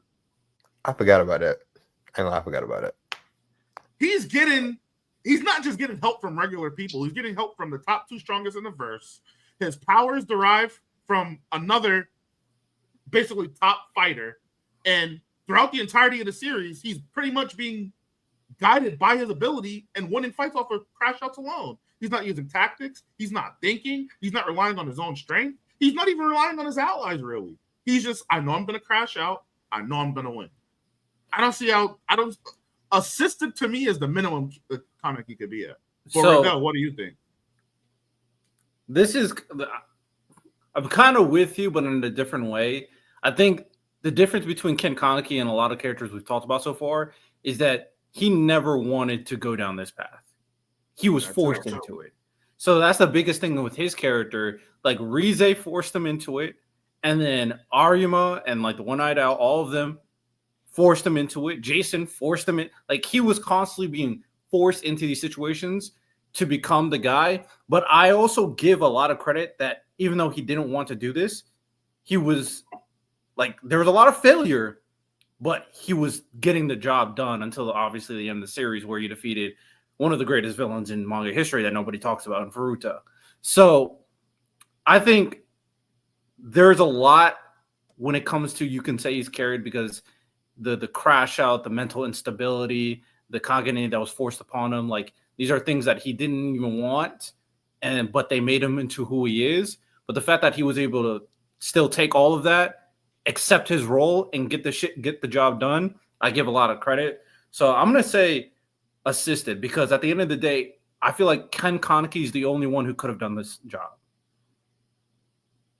Especially with his circumstances, most people would have fucking cried. That's why I had him in some help, because he went through a lot, like for who he was in the world when it first started. You know what I'm saying? And not like he was born as a ghoul or he was born into that world in any shape, form, or fashion. He just on a date. You feel me? That man, he was really prey. You know what I'm saying? So I give him a lot of credit for that. So that's why I have to say it's some help. I can see assisted too, but I say some help though. Not mad at it. Any more TG watchers, readers? I'm just gonna go quick. I'm gonna say assisted. Okay. I agree. That's what I'll say. I'm also Assistant saying. Bet. Yo, Dev. Yo. You just popped in. Who on this list? Well, let's pull the list back up, actually. Who on this list do you want to pick, Dev? And where do you think they belong? And make your argument. So we're going based off movies, right? Or TV shows? Nah, manga, everything. Totality. Oh, okay, bet. Let me go with my guy, Yugi. I've always been Yu-Gi-Oh! Over Beyblade and stuff, and Pokemon. Unpopular, but yeah. And where do you think he's carried? You think he's assisted? You think he's a self-sufficient? How you think he locked in? To be honest, he has some help, because Yugi and Yugi and Pharaoh are technically two separate people. But Yugi did beat Pharaoh at the end, and he did become a better dueler. I think a lot of times Pharaoh helped Yugi out, because like if you go based off, trying to think one battle, season 1 we fought Pegasus. If he didn't have Yami Yugi, he wouldn't have won that battle straight up, because they had to do that whole dimension where they kept on swapping. Mm-hmm. And then after that, he lost to what's that dude he lost to in this with the seal or when he got sealed. Because like he was on his own in his rate, he crashed out and he ended up losing that battle. So I think this whole thing, the whole show, was him getting help from technically himself. Because he always whooped Kaiba. He always whooped what's his name. He really won that fight against Kaiba, but Yugi held him back. So he really he really beat Kaiba that first time. The second time. But Yugi, he didn't want him to die, so I put him got help because because Pharaoh. But so that's I think he got some help. Anybody else think Pharaoh's intervention is nastier than just some help?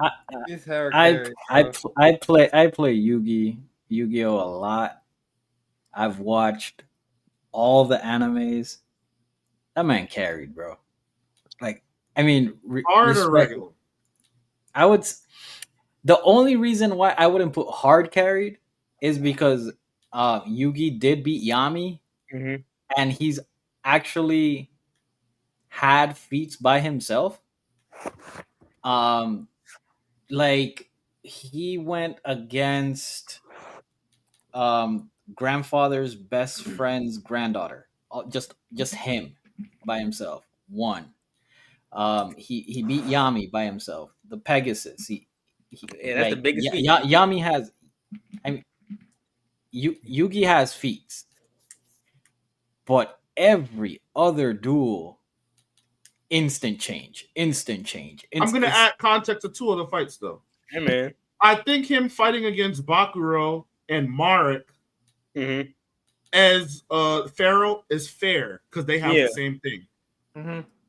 Yeah, and plus, he couldn't beat Pegasus if he didn't have Yami. Literally, he's facing against people with the Millennium items. I don't give a fuck about that. He should have beat Pegasus with his own. True. But Pegasus was cheating though. The only exceptions are Mark and Bakuro for me. Yeah. Like those. So, but he does it at every match. Fight. He's for every duel. He's literally turning into Pharaoh every duel. He won like one duel on his own, did he not? Or two, whatever it was. He's and then one of them he was having help from Pharaoh anyway. He's had a couple by himself, but the reason I don't put hard carried is because he actually beat Yami at that, showing that he can actually do it on his own. I hear you, but are we going to use this big caveat? Mm-hmm. The heart of the cards is bullshit. We all know this, right? So it is. Nah. The heart of the cards is not. You got to be tapped in, man. The heart of the cards is hard carrying, man. Wait, so how did y'all feel when you pulled what's the name? What's that monster called when you beat Kaba the first time? Exodia. So when you pull Exodia that first one, how did y'all feel about that? Y'all think that was BS? Bullshit. Okay, it was. Even Piper knew it was bullshit. I saw a recent clip where you know that one elf that holds her hands together, and she was on the field, and then he made up a fucking rule where it switches its defense and attack. I'm like, since when? When does that happen? That's not a thing that happens. If you're going based on rules, the entire Pegasus arc, they don't follow any rules of Yu-Gi-Oh at all, like literally. But I mean, we did see Yugi beat Yami when Yami wasn't even looking at his cards. He was just drawing, like he was picking up the card and just, this is what it is, bam. I think I remember that. So take over that game because technically they didn't really coexist without each other. So that's why I kind of like go based off that. And I am probably being a little nasty because I think Yugi helped Yami helped Yugi in different ways. So like Yugi did came up with some strategy with Yami's help with like knowledge of the cards. But I'll admit that there has been a lot of times where he did just pull some crazy stuff off and just won. Like Exodia, that first battle was crazy. There's one other battle where he just, I think straight up. Exodia damn near every time is a crazy pull. Bro. I think he just straight up broke the rule and got like he randomly pulled a Slifer out. Like he just got lucky and pulled a whole god out. So hold on, Dev. We got a $2 super chat from Angie from the logo again. Yugi sucks. 0 bitches. Hard carried. What you mean? He got mine. Let's vote. I got hard carried. I got. Can we go back to the list again? Oh sure. I'll do my vote real quick. The combination of that Pharaoh and Heart of a Cards, I'm going hard carry, bro. I got assistant, man. I'm going to assistant. I'll concede to assistant. So 2 assistant, 2 hard carries, 3 hard carries. I got 1 carried. I just carried. 3 hard carries, 1 carry. Sauce. Hard carry. It's impossible for anything else to win. Yeah, I was being a little nasty. Yu-Gi-Oh is one of my top 3 favorite anime, so I was being a little nasty, trying to make an argument. Berserker's up next. Where's Guts going? Self-sufficient, bro. I agree. Yeah. Even with the Dragon Slayer armor, we're still no argument. I can't lie. I think it's similar to Hiei, so it's like it's a piece of equipment. He mastered it. It's his. He dolo. I agree. Yeah, he's different. I see another. Is that who I think it is after? Aaron Yeager. I want to say either assisted or carried. While y'all deliberate, I need to use the bathroom. Y'all have fun. Carried. I'm not going. Y'all discuss. Some help and self-sufficient is impossible. That's not possible. It's not possible because it carried. I don't see how it could be anything outside of carried. I'm not mad at that. Can I hear an argument? He just be doing shit. I'll be honest with you. Okay. He controlled the Titans just somehow. I'm pretty sure because of the blood or whatever. He just managed to control them there. Hardening, when he learned hardening the first time, he just ate this. He just drank that serum. Yeah, he ate what you call it? Yeah, like his crash out against Annie when he turned into that like fiery Titan. He just did it. Just the fire used stuff himself. is only in the anime. It's not in the manga. Yeah, like I said, that's he anime. also died Oh, when he got ate by the Titan and he transformed. So He did die. There's no way. He did not die. Yes, I about to say, I don't think he died. he didn't die, but I got Riddell carried, got that man. evil I got smirk when he carried. said that too. This was in the stomach. man, Yeah, the right. man got eaten, man. You feel You're me? right. Like, And Yeah, he can just see the future because because of his ability. Yeah, it's a bloodline though. Like, carrot. No. I mean, but then again, I don't think that's a little nasty because like it's part of his bloodline, so it's not really a carry thing. He's like, I'm curious, Hold on, Riddell, where do you have Aaron at? I have him assisted. He's another character where it's like he needs the abilities, but the abilities need him to accomplish the goals of Attack on Titan. Like they need each other, and that's just objectively true. Because only Eren Yeager could have accomplished what he just accomplished. I agree. Didn't it father eject him with the? Yeah, I agree, right there. That's why I said Is that the Eren? Everything is because of Eren, bro. This entire story is because of Eren. I forgot about that list. Yeah, that's yeah. I'm gonna say assistant. I'm not going under assisted though. Yeah, I agree that because of that, I think it's assisted is the minimum. So consensus assisted. Assisted in the highest, I'm going as carry. The highest. I'm not going nothing. Yeah, I got carried. That's the Because my thing with Eren is even if he had no Titan powers, he would have still been a top 5 nigga in the survey. Yeah. Yeah, that's true. What? Would he? When he graduated, he was ranked at 5. Yeah. top 5. I can't wait to get to that. Yeah, I'm fine with either. I don't care. He also would have been. He would have been the leader. Like he would have been high ranked. Everybody's inspired by Eren. Yeah. So What skill wise, he would have been top 5. He would have. Yeah. The only better fighters than him was Annie and Mikasa. Annie and That's it. Was Reiner better than him too? At fighting, no. Eren could beat his ass. In a fight, I'm just ready to get my boy up there. Mob. No, not Mob. I'm Not waiting for Mob. Lelouch. No, I'm ready for the next one because I don't want to. Oh yeah, I'm ready for the next one too. Mob Mob where we Mob got might Mob? be the definition of hard carry too. No, I'm gonna say assisted. Really? Oh, this is interesting. I don't think this is gonna be a combo. What's the argument for the hard carry, Riddell? The definition of the whole point of the series is him crashing out because of his psychic abilities. So, like, when I take that into account, like he's strong. He's obviously stronger than most people. There's few exceptions, like the boss. He needed to crash out to fight him. He needed to crash out to fight like the tree thing or whatever. But other than that, the biggest points of the series, the biggest moments of the series, is because of him crashing out. If we're talking about how strong he is, he's stronger than 99% of this series, but without crashing out, though. But the biggest points of the series is crashing out. That's why I think I'll carry.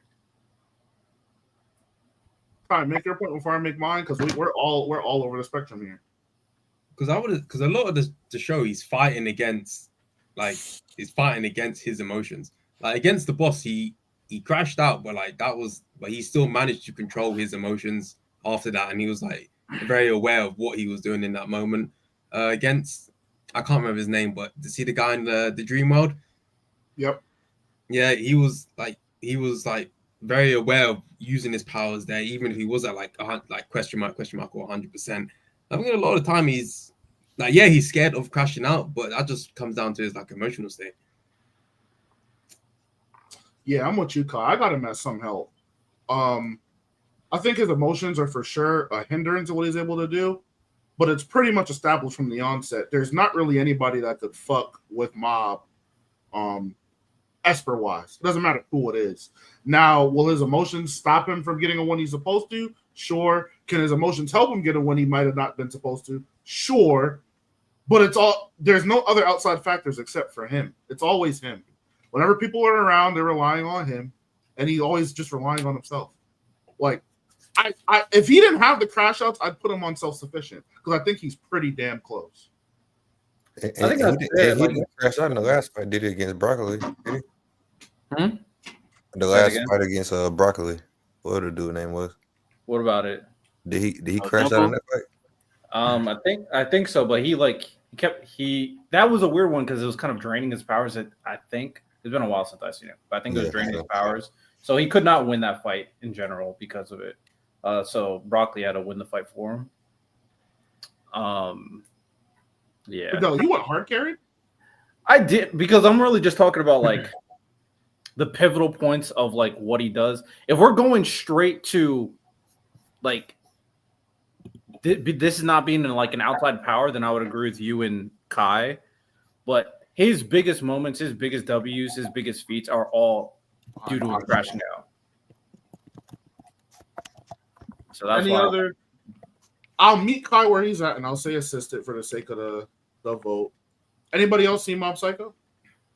I have, but like it's been a minute. I would just say assistant though. Just from what I remember. Sauce can't Santo? I'm in the same boat. It's been a while. I haven't. I'll meet you guys in the middle. I haven't seen that at all. So we'll do assistant. Next up is Thorfinn. I think Mr. we all. Mr. Self-sufficient. He is the face of self-sufficient. I think this is not even. I'm putting him in front. This is not even a question, right? Yeah. He is the poster child of getting it out of the mud by himself. Dolo. Riddell, you agree? Self-sufficient for Thorfinn? For sure. Okay. Next up is Gilgamesh from Fate. I got his head chopped off. The pictures do that sometime. Santa, what you think? I know what he is, but I want to let you. I haven't seen much of Fate. I've seen. Oh, Riddell's seen it too. Yeah, he's interesting. I don't think he's interesting. Carried. I might have a controversial carried. I have him hard carried. He is useless. He just sits back and lets his inventory fight. Yeah. And when his inventory gets countered, he can't do anything. He literally can't do nothing. I mean, since I haven't seen. Okay, if he depletes, has he ever have he ever stood up? Yeah. And fought. Yeah. And he lost. Yeah, and he loses.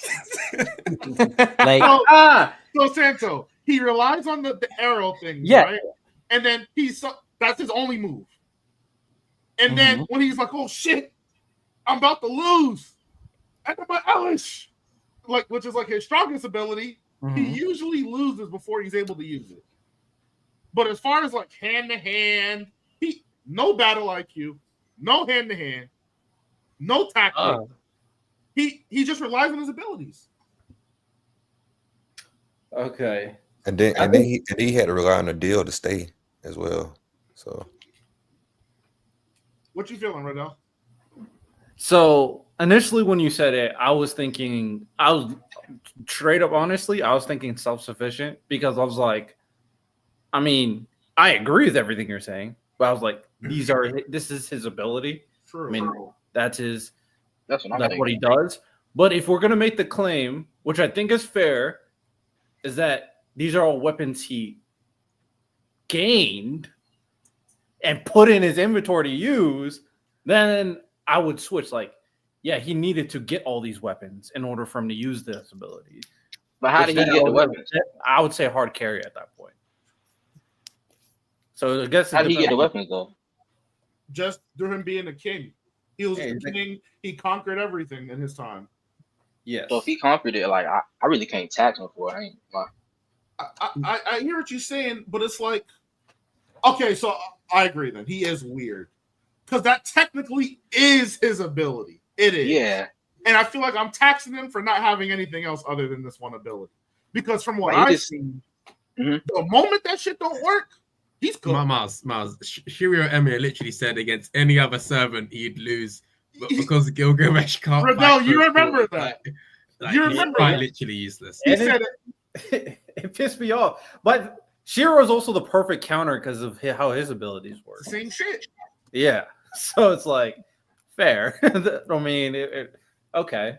He's like, we're both copycats. So since we're both copycats, that's the reason why I could beat you. If it was anybody else who actually trained and honed the fighting style, they would have instantly beaten me. Yeah, and Gilgamesh, like other than Shiro, beats pretty much every hero that we've seen. That I'm trying to think of every hero I've seen. Could any of them beat Gilgamesh? Lancer from Fate Stay Night. Lancer fries him. You talking about the green a lot of Gilgamesh's wins, they just be lying. You think he beats Gilgamesh? He fried Emiya. Yeah, but like he fried Emiya. I'm talking like heroic spirit Emiya, not main. Oh, you're talking about Archer? Yeah, that's Emiya. Wasn't Archer? It is, but wasn't. Because Archer is weird because that Archer. I'm trying to remember because it's been a while since I've seen Fate Stay Night. And I'm trying to think like Archer never. I don't remember ever using his ability on par with when Shiro uses it against Gilgamesh. Yeah, because, I don't remember that either. Because in Emiya's heroic spirit Emiya Archer. I'll just say Archer. In Archer's eyes, that was the inferior way to use it. Oh well, he's nerfing himself at that point. In Archer's eyes, he was like me using the bow and all of that stuff.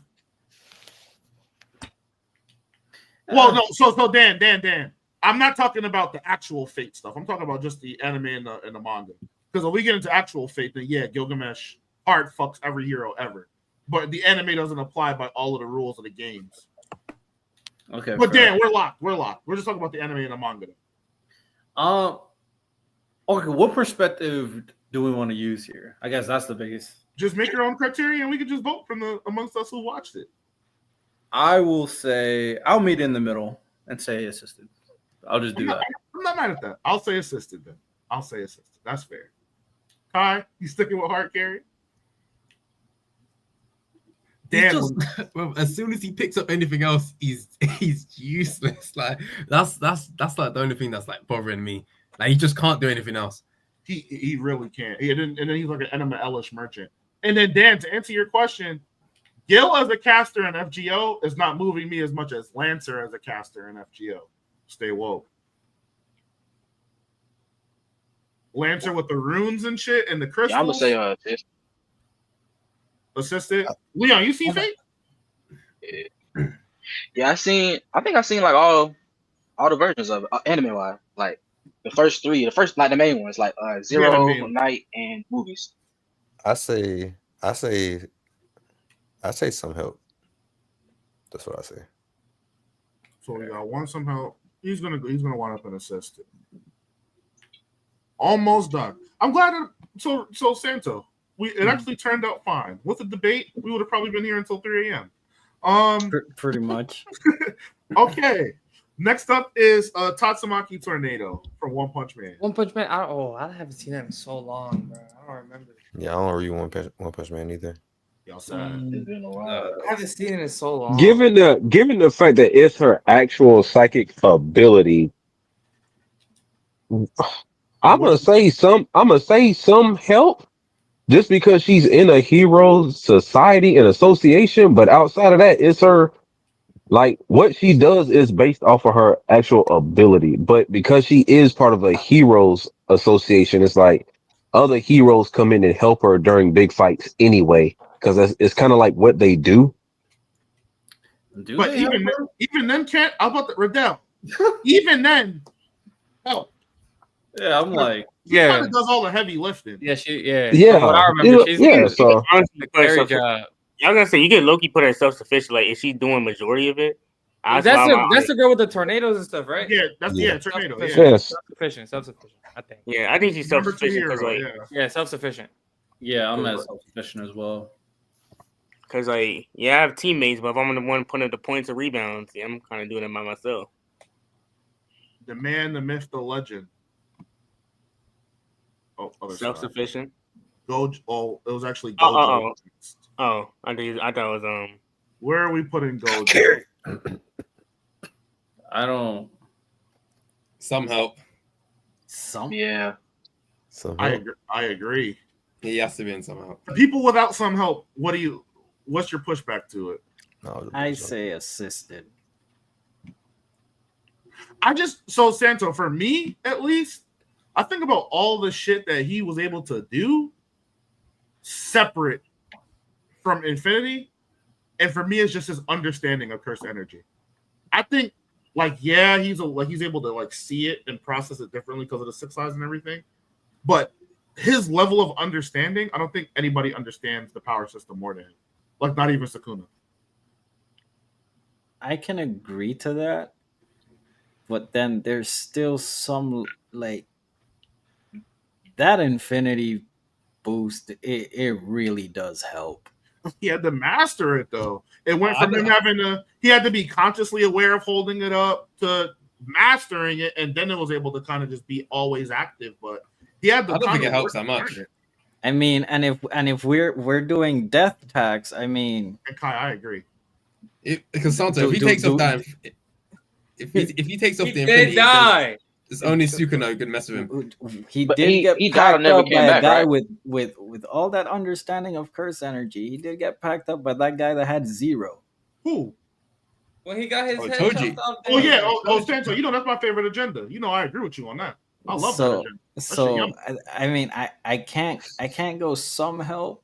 I'm willing to go assisted because I mean the death tax. He didn't actually die though. So I'll say to be fair. So one, Leon, you see now I have to go into my own agenda, which sucks. To be fair, one, he actually didn't die, and two, he had been studying the technique that saved him the entire time. It wasn't until he was pushed to that verge of almost dying that it clicked for him. That makes sense. But he was training it the whole time though. And Gojo at the end, it was still like growing as a sorcerer, even though he still was like the most OP dude, but he still was growing. And Toji is also an anomaly in like the Jujutsu Kaisen universe period. To add to RCT, and Dan touched on it, RCT doesn't come from the Limitless. Anybody can learn that. So it's like, it's not like he saved himself from death, not his abilities. I'll go with some hate. If people want to tax his Infinity, I was just thinking like this is just who he is, and only Gojo could become this guy. But it's also wait. Oh, I'm out to change mine. What'd you change? What wasn't it said that because his six eyes is the reason he could do a lot of his stuff. With Limitless. No, but I'm saying like his six eyes basically means he doesn't lose curse energy. Huh? Well, yeah, he's just hyper efficient with it. Is that not like a? That's because I'm not taxing it because this is just that's his bloodline. I mean, that's he was born with. Yeah, it is what it is. But yeah, I'm sticking with assisted. I'll say some help. I'm going some help. I'll go some help. Like I would like if I was to really make a really strong argument, but I don't care about Gojo that much. Like I feel like I could argue self-sufficient. I think you could too. But I really don't think it's that hard to. Because even with the Limitless and the six eyes, he had to master them both. It wasn't like he was just born OP. And if I go real, like a lot of the situations that happen in the Jujutsu Kaisen universe because of Gojo. He orchestrated everybody. He taught people. He put people in the right places. He made sure to pressure the top brass. A lot of things that go right in JJK is because of Gojo. That's what I was saying earlier. JJK is known for jumping. I'll go self-sufficient. Yeah. If you take away his affinity, he's still top 2. He's the only one who's throwing hand solo.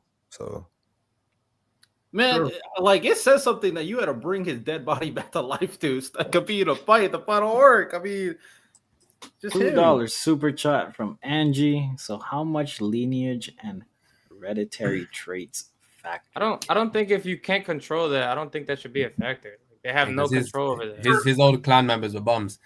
So, and that's what I was going to get at. For me, it only matters as much as the lineage and hereditary traits do all the work for you. So if I'm born with the Sharingan and it just doesn't do anything, you get what I mean? But if I master it, get Mangekyo, get 3 Tomo, and make it reach its highest level of ability, then that's on me at that point. Now, if the eyes just naturally become Rinnegan and I'm just sitting back chilling and shit, then I'm gonna evaluate it properly. Yeah, I never really understood the lineage heritage trait factor that much because, like what you said, Miles, like there's other people in the clan that they get the same thing I can, but they haven't got it or they're not as strong as me. Most of the Uchiha were bunts.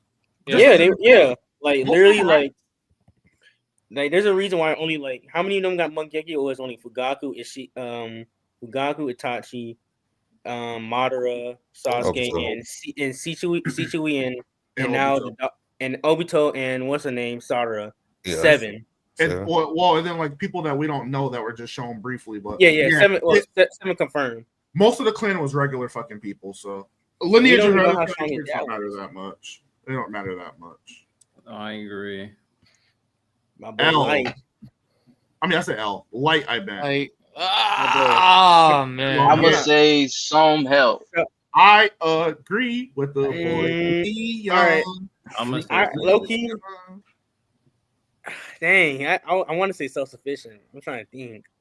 What you mean? You got a whole book? No. I mean, you got a whole book, but like, I gotta see what you mean. Some help because the book is making him kill him, but then again, his game plan, like the way he fooled that one girl getting her the detective woman with the ID. That was fine. Not only that with the chip scene, that was tough. Like that's all him because he had a camera on him, pretending like he was studying, and yet he was still able to kill most of the people. He did beat L. He was able to outdo L. Dev, talk about it though. The part that moved me to have him this low when he relinquishes the book. Yep. And he was able to create an entire plot to get the book back, knowing he'd have no memories of having it.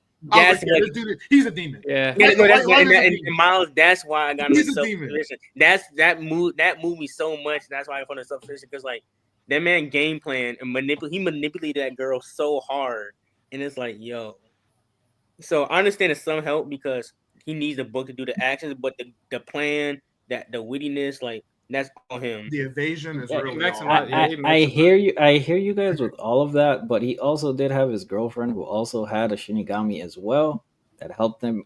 True, she had the eyes and a lot. So I wouldn't go as far in saying self-sufficient, but he's had some help. But okay, so she did help him, but he manipulated her into helping him. Fact. That's also true. So and like let's compare him. He did, but he still got help. But his help is the same way. Like if you go to the list, like let's compare to like Naruto, some help completely different because there's times when Naruto depleted from chakra and Kurama came in and helped him out.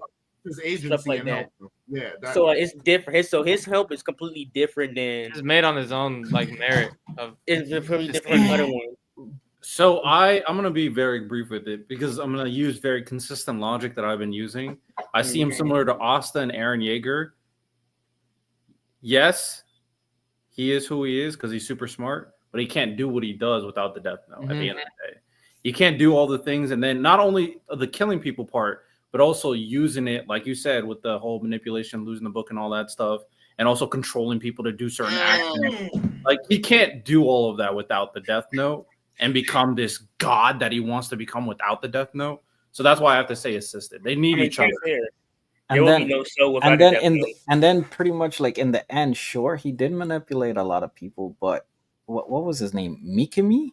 The end? The one who shot him? Dumb nigga. You say the dumb one, but for some time he was running everything without any input from Light. Nah, Light was telling that boy what to do.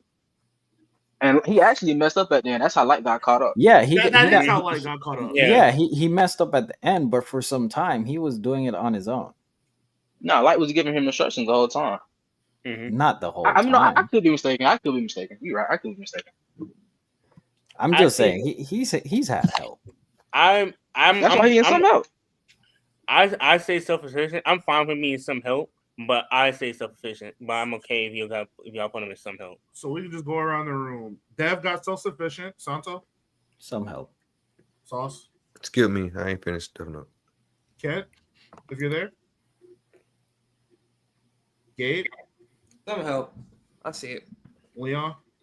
Some help. Riddell? Assistant, right? Assisted, yep. Hi. Some help. Some help it is. Some help. Lelouch. Hard carry. Yo. I'm not waiting. Literally nothing. I'm not waiting. Nothing he does. Like, he's a very smart character. Don't get me wrong. But nothing he's Hard carry. He can't do without that. He literally cannot do it if it wasn't for the eye. That you could make the same argument for Light Yagami. No, you can't. No, you can't. No, you can't. You can't kill people without a death note. Okay, but he still manipulated a lot of people without the book. He manipulated the whole police force. Bro, Lelouch is literally manipulating humans because of the eye. His army doesn't exist without the eye. He literally did that with the eye. Nothing he does. And Light can't kill. Okay, that's cool. That's cool. But but Rendell, he can manipulate the police force. He can manipulate L, the most his own dad. on the planet. He can manipulate. It's like what Light. He was able to. Right there, I see what you're saying. Right, I see what you're saying. But I feel like Lelouch's is so far on the other end of the spectrum to where literally it's impossible to complete tasks without the eye. Light manipulates to the point where, yes, he needs the book for help, but at the end of the day, he maneuvers around with his own merit, manipulating people by himself, like with doing all that stuff with his own brain. So I disagree completely. He ran the entire rebel organization because of his charisma and his leadership. He didn't manipulate those people to follow him. They all just followed him. And then when it came down to it, yes, they all followed. That's true. And then when it came down to his final plan, which is one of my favorite endings of all time, that wasn't manipulating. He just thought of it. He became the villain after defeating everybody. And we also have to remember, he's also going up against Gios users. It's not like he's the only one who has a Gios. Other people in the universe also have Gios, and they also have mechs. So he has to fight against mechs and Gioses. It's not a normal world. At Light Yagami is in a normal world where he has a death note. The perfect detective had to find him out. Most people would not know that there's a guy who can kill people remotely. Like, L was beyond smart. So he outsmarted that guy. Huh? And he outsmarted the guy that was beyond smart. What? And the book didn't make him do that.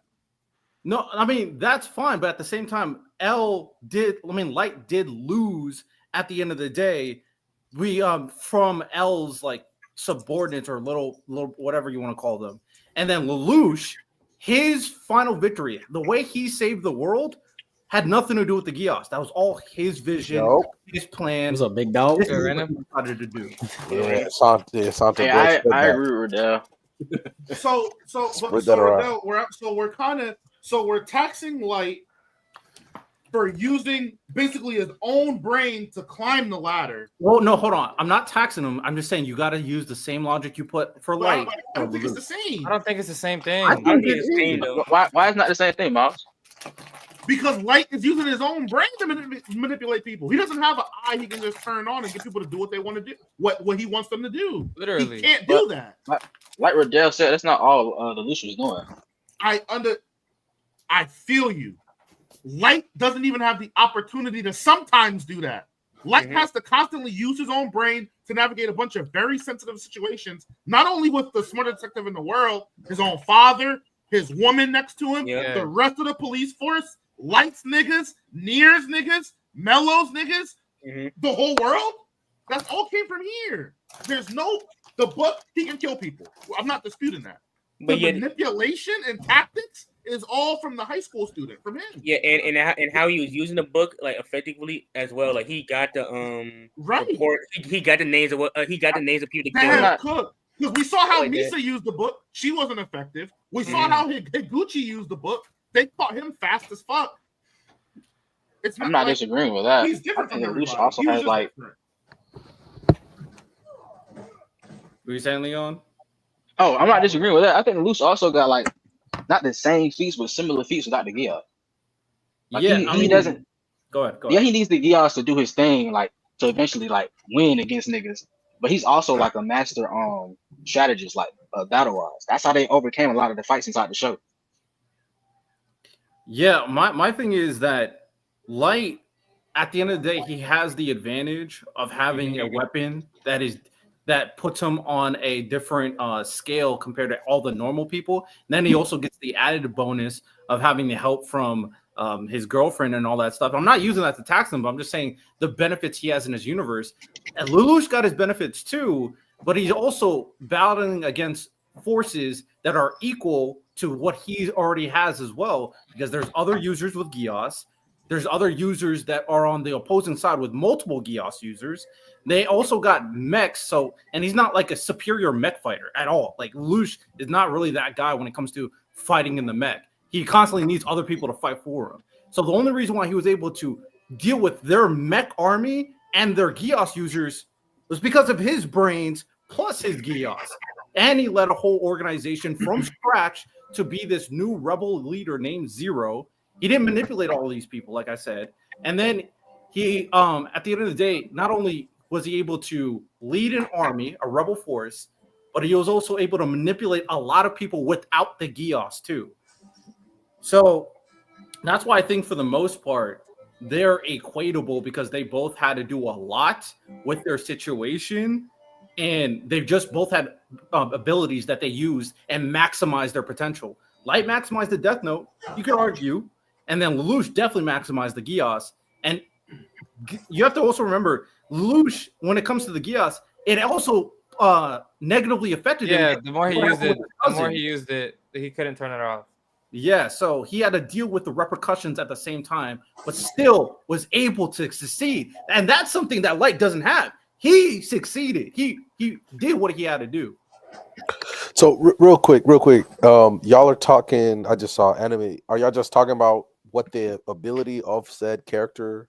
Nah, the title's a little misleading, but we're talking about who's carried most by their abilities, their allies, everything around them. Okay. Now that I hear that, okay, I agree with more about Riddell, what he was talking about. I think the more, if I'm remembering Code Geass correctly, the more and more the show went on, he had to rely on not using the Geass as much because especially after what happened with his sister, if I remember correctly, when they got all those people in that massacre that happened. Lelouch is now, could Lelouch have gotten his start without the Geass? That's where I'm gonna be like, nah, I don't think so. But could he have? I think his intelligence to say that, because I popped up right when Gabe said the Geass hard carry, and I disagree with that. It definitely helped, but it didn't hard carry. So I want to be consistent with my logic real quick. I put Light at assisted. I put Lelouch at assisted. Okay. So basically, Redo, your whole thing is like you're comparing them relative to the universe. The reason why you have Light as assistant because in his universe he has the biggest weapon, and no one else has anything else to compare to that. I just think Light's situation is so much different from everybody else's on this list. I agree. I think it's different as well. Who are some of the other people on the list? Naruto, Yugi. Wait, Radel, I have a okay. So wouldn't you say Light would be more carried than Lelouch because nobody else had, like you said, because you're right. There's other people in Code Geass that have Geass that he has to deal with, but like there's not really. I haven't finished. Never mind. My question doesn't matter. I haven't finished. Why Naruto on here twice? Because that's young Naruto and part 1 and part 2. Yeah. I don't see how their things can be comparable when Light doesn't have a Geass to rely on. And then I got to actually see Light with no book, and he was still the same nigga. Him killing people and him being a hero is his overarching story. Him bringing justice to the world, that's his overarching story. But I quite literally got to see Light apply the exact logic, deductive reasoning, and detective skills without him, with him in a mind state, with him never having the book. So I'm going to ask you a question, Miles. Sure. This is a genuine question. If the Royal Army did not have Geass users and mechs, do you think Lelouch would have been more willing to actually fight it back against them? I don't think that. I was just gonna say I don't think the mech is really like he's forced to use a mech. Yeah, but those are just part of the army, so I'm not gonna fault him for that being their way of combat. See, okay, maybe somebody could. I'm not gonna hold you. I think you could have taken the mechs out and just had them like fight like regular people, and I would have been fine with it. Like I never liked the mechs in the story. But that's just me. It just always felt weird. I don't disagree, but I do think that allowed them to conquer the entire of Japan because of how powerful. Yeah, they use the mechs well. I just never liked their inclusion. If you get I'm with you. Everybody met. It would have been super easy for him. Disrespectful shit, disgusting. I don't think we glaze light. I'm literally watching him manipulate the entire world with his own brain and nothing else. He's using the book to kill people. The book is not manipulating motherfuckers. Yeah, I got to rewatch Death Note because I'm picking up what you're saying, what you're putting down. He's manipulating people in order to be able to use the book. To the point where he was in such a corner. He said, "Man, I can't even have the book anymore. Like, I just can't have it." If he would have used the Shinigami eyes, then I would have. You failed me. Yeah, that would have been different. Yeah. So he literally didn't want to use them. I don't agree to that sentiment because I think there is a level of manipulation to an ability that is so beyond the natural. Like, imagine something like this where people were just randomly dying. There's no way you could possibly figure out who was doing it. But there was somebody in the world that did. Like L knew the whole time. He just couldn't prove it.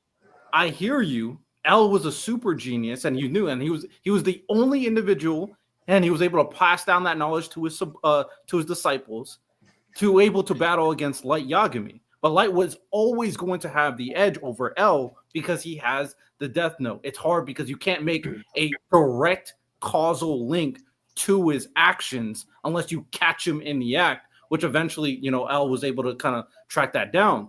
That's why I'm saying, like, when it comes to Lelouch's situation, Lelouch has to deal with other people that is on par with him as well, who have abilities with him as well, who have more resources with him as well.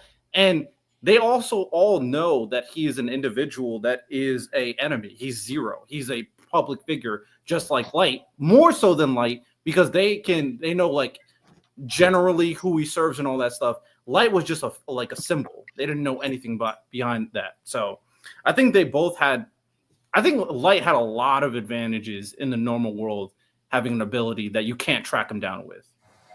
But he has to be able to not get tracked. That's like that's up to him to not be able to get found. Does that not matter at all?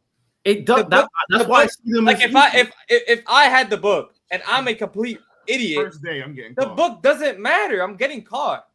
I'm with you. But I think the same logic applies to Lelouch. I don't think so. I literally don't think so. You're an idiot. I can literally look at you. I can literally look at you and tell you. Riddell, when Light was about to die, if Lelouch was in that exact same scenario, does Lelouch die? Lelouch and that side with a Death Note. Are you saying with the Death Note? I'm saying with his Gios. Because we saw him Gios himself in the show to forget his memories. I'm saying when they had him when they had Light at gunpoint, Lelouch walks out of there. Absolutely, he absolutely does.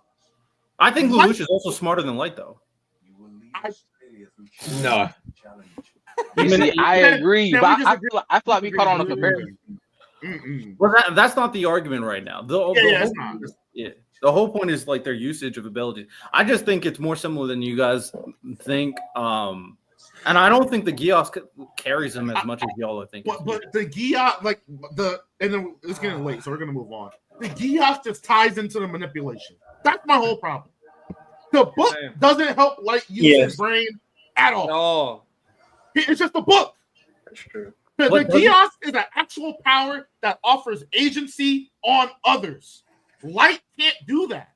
He doesn't have the option to. All right, but at the same time, I feel like if Lelouch had the Death Note, that would make his life very easy too, because he just has to kill his father and everybody in the Royal Army, and then they won't be able to track him down. So I think they both would have benefited from their individual abilities in different ways. That's fair. I mean, sure. I'm still hard carried. Kai, what you going on? Carried. For Lelouch? Carried. Yeah. Riddell? Assisted. Oh, so you were not even arguing that much space. Gabe. I mean Ken, I'm sorry. I'm gonna go carried. Carried. Are you grabbing the Gabe. runs? You're moving. I got Light. Oopsie. Yeah. Gabe got hard carry. Leon, you got assisted, right? Yes, sir. Sauce. Assisted. Santo. I got carried.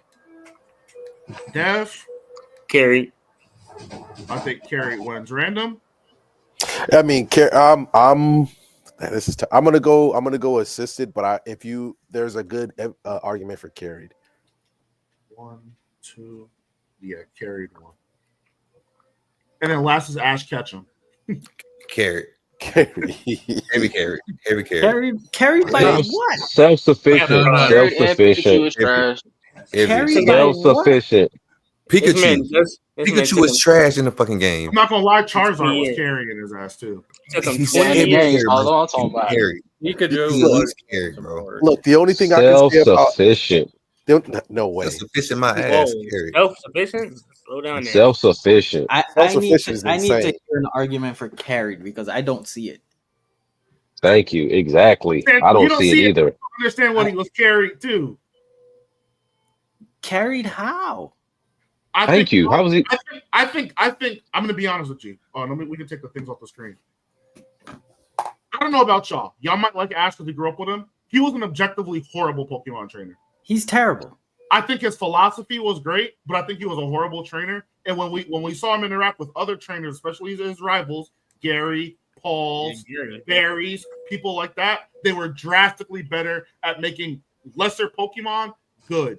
When we look at Ash's Gen 1 roster, Lapras, Pidgeot, Bulbasaur, Charizard. Yeah, buddy, a stack. Demon Squad. And we know it's a Demon Squad because Red, the greatest Pokemon trainer ever, has the exact same squad. Hold on, $2 super chat from creative Bobby. Lelouch in carried with those other characters is absurd. I agree, Bobby, but we ball. Yeah, a 2-tier difference from Light is actually kind of crazy to me, but so I just don't. That sucks. And his Pokemon got him way further than he should have went. That's why when they all left his ass. That's why when they all left his ass, he never had a squad that good again, and he couldn't win. And in the games, we don't get that Pikachu. He the only who got that damn Pikachu. That Pikachu was unnaturally strong. Like again, that Pikachu made us think that the evolution of Pikachu was trash for years. For years, you type in your gift maker right now. Pokemon knocked out. The first picture is that Pokemon knocked out, literally. Like the only person with a Pokemon with a Pikachu that strong was Red, like I said, and he literally had the exact same squad as Ash, and he was literally the GOAT. The nigga just camps in mountains. Yeah, respect that boy Red, man. And Angie, like I get, like Ash is a Pokemon master. I'm not taking that from him. Yeah. Out of every single Pokemon master, though. He might be the worst one. Gary beats him. Cynthia beats him. Paul beats him. Steven beats him. Everybody beats him. He has. So how is he carried when he keeps losing? Because his Pokemon get him further than he's supposed to go. He has elite. He has good Pokemon. He does have great Pokemon. Let's keep it a snap. But he has to develop the trust. Okay, hold on. Okay, I understand what you're saying. His Charizard was fighting Entei. But his Charizard was also, we seen from the very instance when the Charizard pulled up and all Ash did was just release him from the Pokeball, and his first instinct was, I'm going to go at Mewtwo just to be going at Mewtwo. Like Ash had to develop a lasting relationship, and he developed. You just told me why he's carried. No. I'm saying because we can't use no reason. Yes, but I'm saying we can't use disobedience as to say that he's being carried when you have a whole Pokemon. When Kurama takes over Naruto, that's disobedience. Yes, we can. I didn't say nothing about Naruto. I'm talking about Ash. I'm using a similar scenario to bridge the gap. You can't say, oh, he released Charizard, and then Charizard goes and takes on the strongest Pokemon present and wins for him, and say that doesn't count against Ash as being carried by his Pokemon. That's definitely a damn carry. But even in that sense, Charizard going against the grain, not for the benefit of Ash or trying to save Ash, but Charizard just attacking Mewtwo just for the purpose of him attacking Mewtwo. That's not a carry though. Yes, That's literally him. That's literally him just doing it just to be doing it. That's not a carry. But I mean, I'll let Santo. Is that helping or harming Ash? Him doing that? I would say, I'm just gonna say this in the same vein that we talked about Ichigo, where it was hindering. We talked about Naruto. Kurama was literally hindering Naruto from walking on walls, on water, on all that stuff. Charizard was literally not listening to Ash, and Charizard was still winning fights for him. I mean, he was Santo. What if we use? I would say Charizard. I was going to use Infernape as an example here, because when you have Infernape in Pool's hands, or like Chimchar in Pool's hands, and then Demon. Yeah, Chimchar in whose hands was a demon? No, he's talking about Infernape. When Paul had Infernape. Paul didn't have Infernape. Paul had Chimchar. I'm saying no. Paul had Primkla. No, he had Torterra. He had Torterra. Yeah, he also had Chimchar, and he got rid of it because he said Chimchar was weak. He was weak as fuck, and he gave him to Ash, and then Ash eventually evolved him into Infernape. Yes. What did they do? And when they faced Paul in the Battle Frontier, who won? True. Okay, I know it's true. I know it's true. Ash is not a good trainer. Pokemon are just really good, and that's how he's gotten as far as he's gotten. It's simple as that. I will say that I think the craziest part is you realize how physically strong Ash actually is, because he be picking up them motherfuckers and just walking around with them. Yeah, when they want to go on a Pokeball, you got to manage. And that's what makes him self-sufficient, bro. Anybody that can lift up a Tyranitar, you lift up a Tyranitar and then tell me how easy it is. Then you do it. He ain't boxing them fucking Pokemon up. Other than but he's going into a whole flock of Spearow and Fearow pecking at him with Pikachu in his hand, eating Thunderbolts every day. I think he has perseverance, willing to prove himself to his Pokemon. W, man. When it's time to go into battle, his instruction is not why those Pokemon are winning. I was going to use Ash Greninja, but they didn't win. Listen. His instruction is not why. Listen. You swing on the second strongest psychic being at that time in the universe, and then you tell me how it goes and works out for you. I got Ash is self-sufficient, man. We're all the same way. We're all getting freaking low-key Thanos snapped before Thanos snapped out of existence, and we just don't got the Pokemon to cry to bring us back. And I'll say this: not all those Pokemon belong to Ash either. So that tells you something there. You talking about Yu-Gi-Oh with the heart of the cards? Ash literally had the heart. Ash had the heart of the Pokemon. Which Pokemon wasn't his other than Bulbasaur? The rest of them that was in the stadium, the Raichu, the Jigglypuff, the Gyarados. All of those Pokemon were his. I'll say this also: Ash making it this far when releasing Greninja, Naganadel, Pidgeot, Primeape, Butterfree, and Charizard, and still making it that far. Lapras too. Like, there's something to be said for that. Riddell.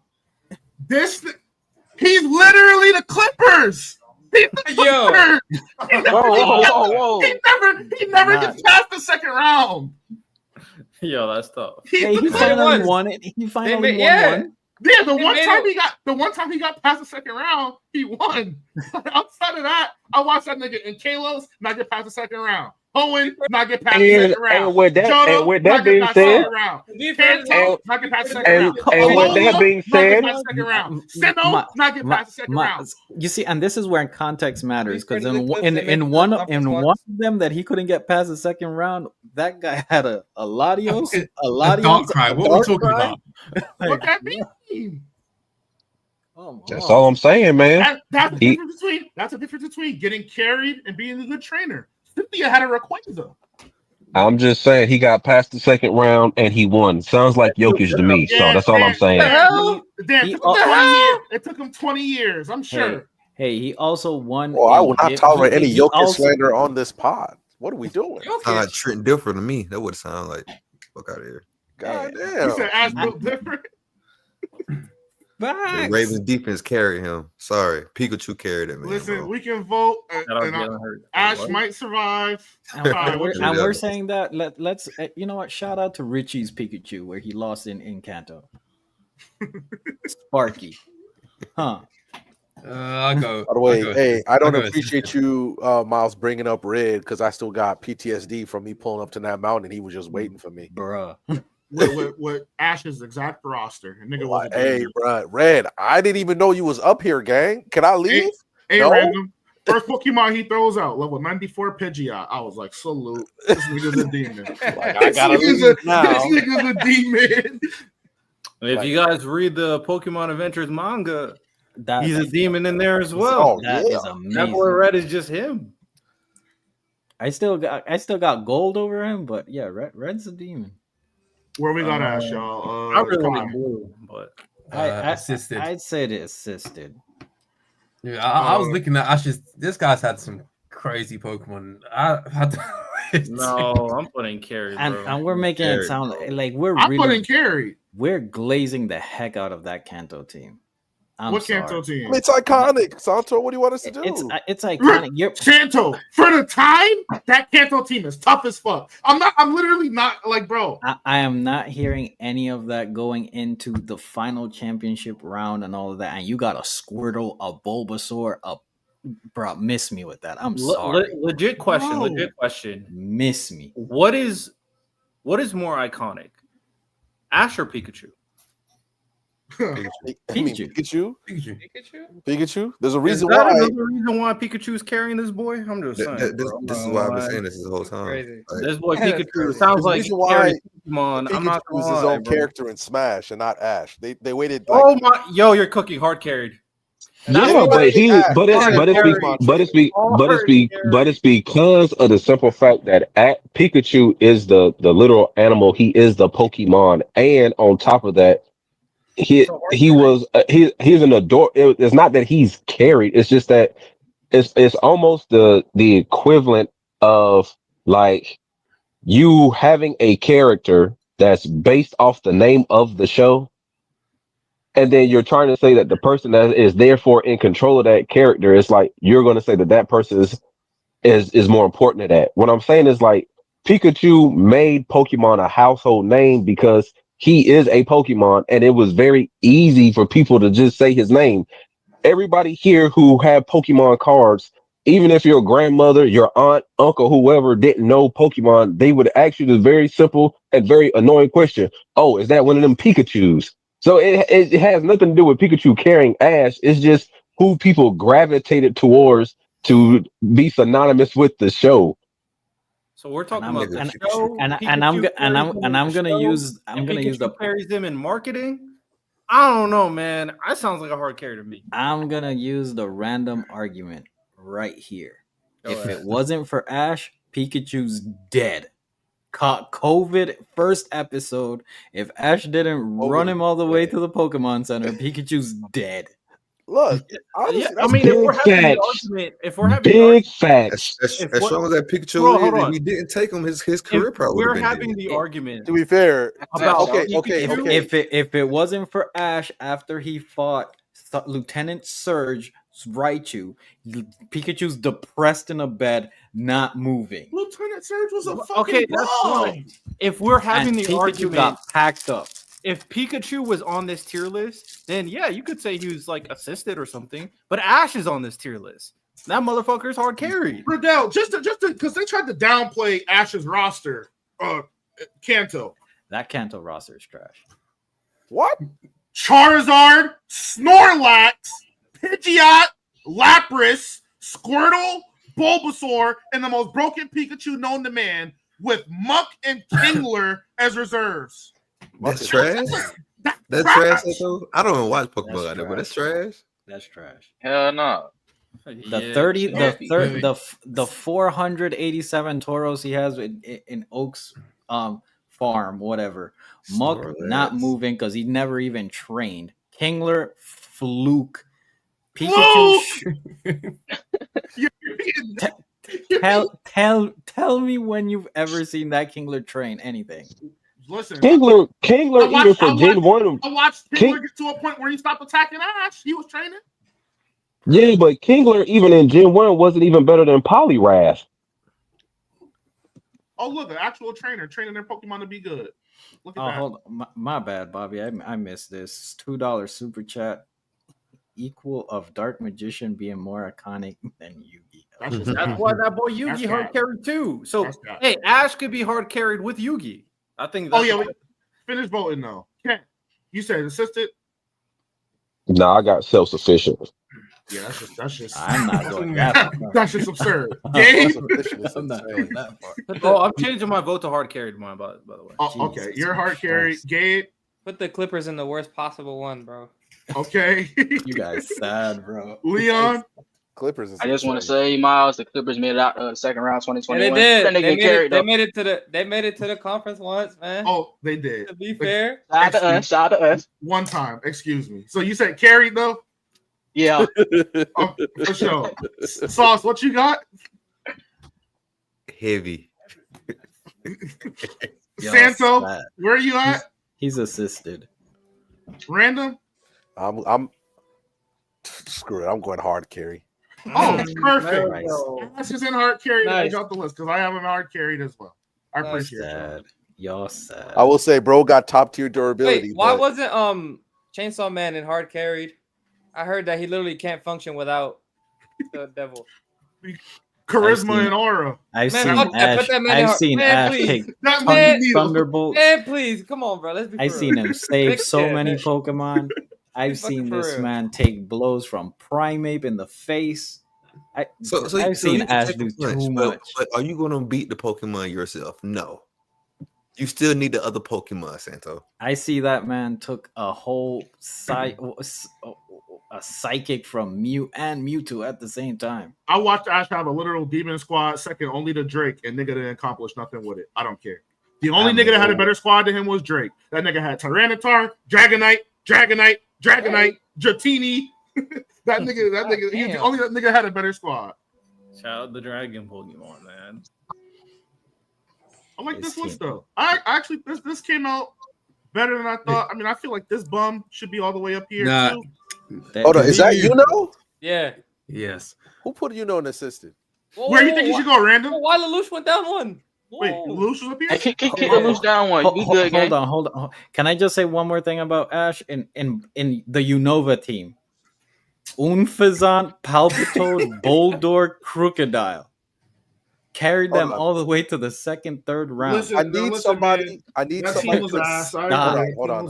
Real quick. Somebody explain to me why is in assisted and not carried. Riddell, take it away. Bro, I hate repeating arguments. Riddell, take it away. Hold on. So even though Riddell refuses to acknowledge it, was born a royal, so he inherently. Okay, now I'm definitely. You see, look at him. He has an advantage. I'm definitely we good. Hold on. Is that not true? Doesn't mean much though. I've never said much. Of course, I know Yuno was born a royal. Like no, duh. Come on, bro. You, and Lonnie had an argument for like an hour about it. No, that wasn't the argument. 55 it's episodes how ago. you applied. It's how you applied his royal status. That was the argument. Because this is the problem. This is a fact. Crazy on the screen. That's a fact. That's true. That is he was throwing out anything to fight anything and was getting fucked for it. That's a fact. Man. This is what I'm trying to say. I think if I remember correctly, the crux was we said his impact on the story, at least in our eyes. Yuno's impact on the Black Clover story in our eyes was lessened once we found out he was the goddamn heir to a whole nother kingdom, which is I think is true, because it would have been a lot better in the story if we never found out that Yuno was the heir to the Spade Kingdom. If we never knew that, Yuno's impact on the story would be way better. I think us finding that out really hurt his standing in the story. I think that's perfectly fair to say, because that lessens everything. Oh, why is he the only guy to get 2 grimoires? Why does he get the freaking elf? But that happens afterwards. My thing him, is, but I said it very clear. I disagreed with that notion.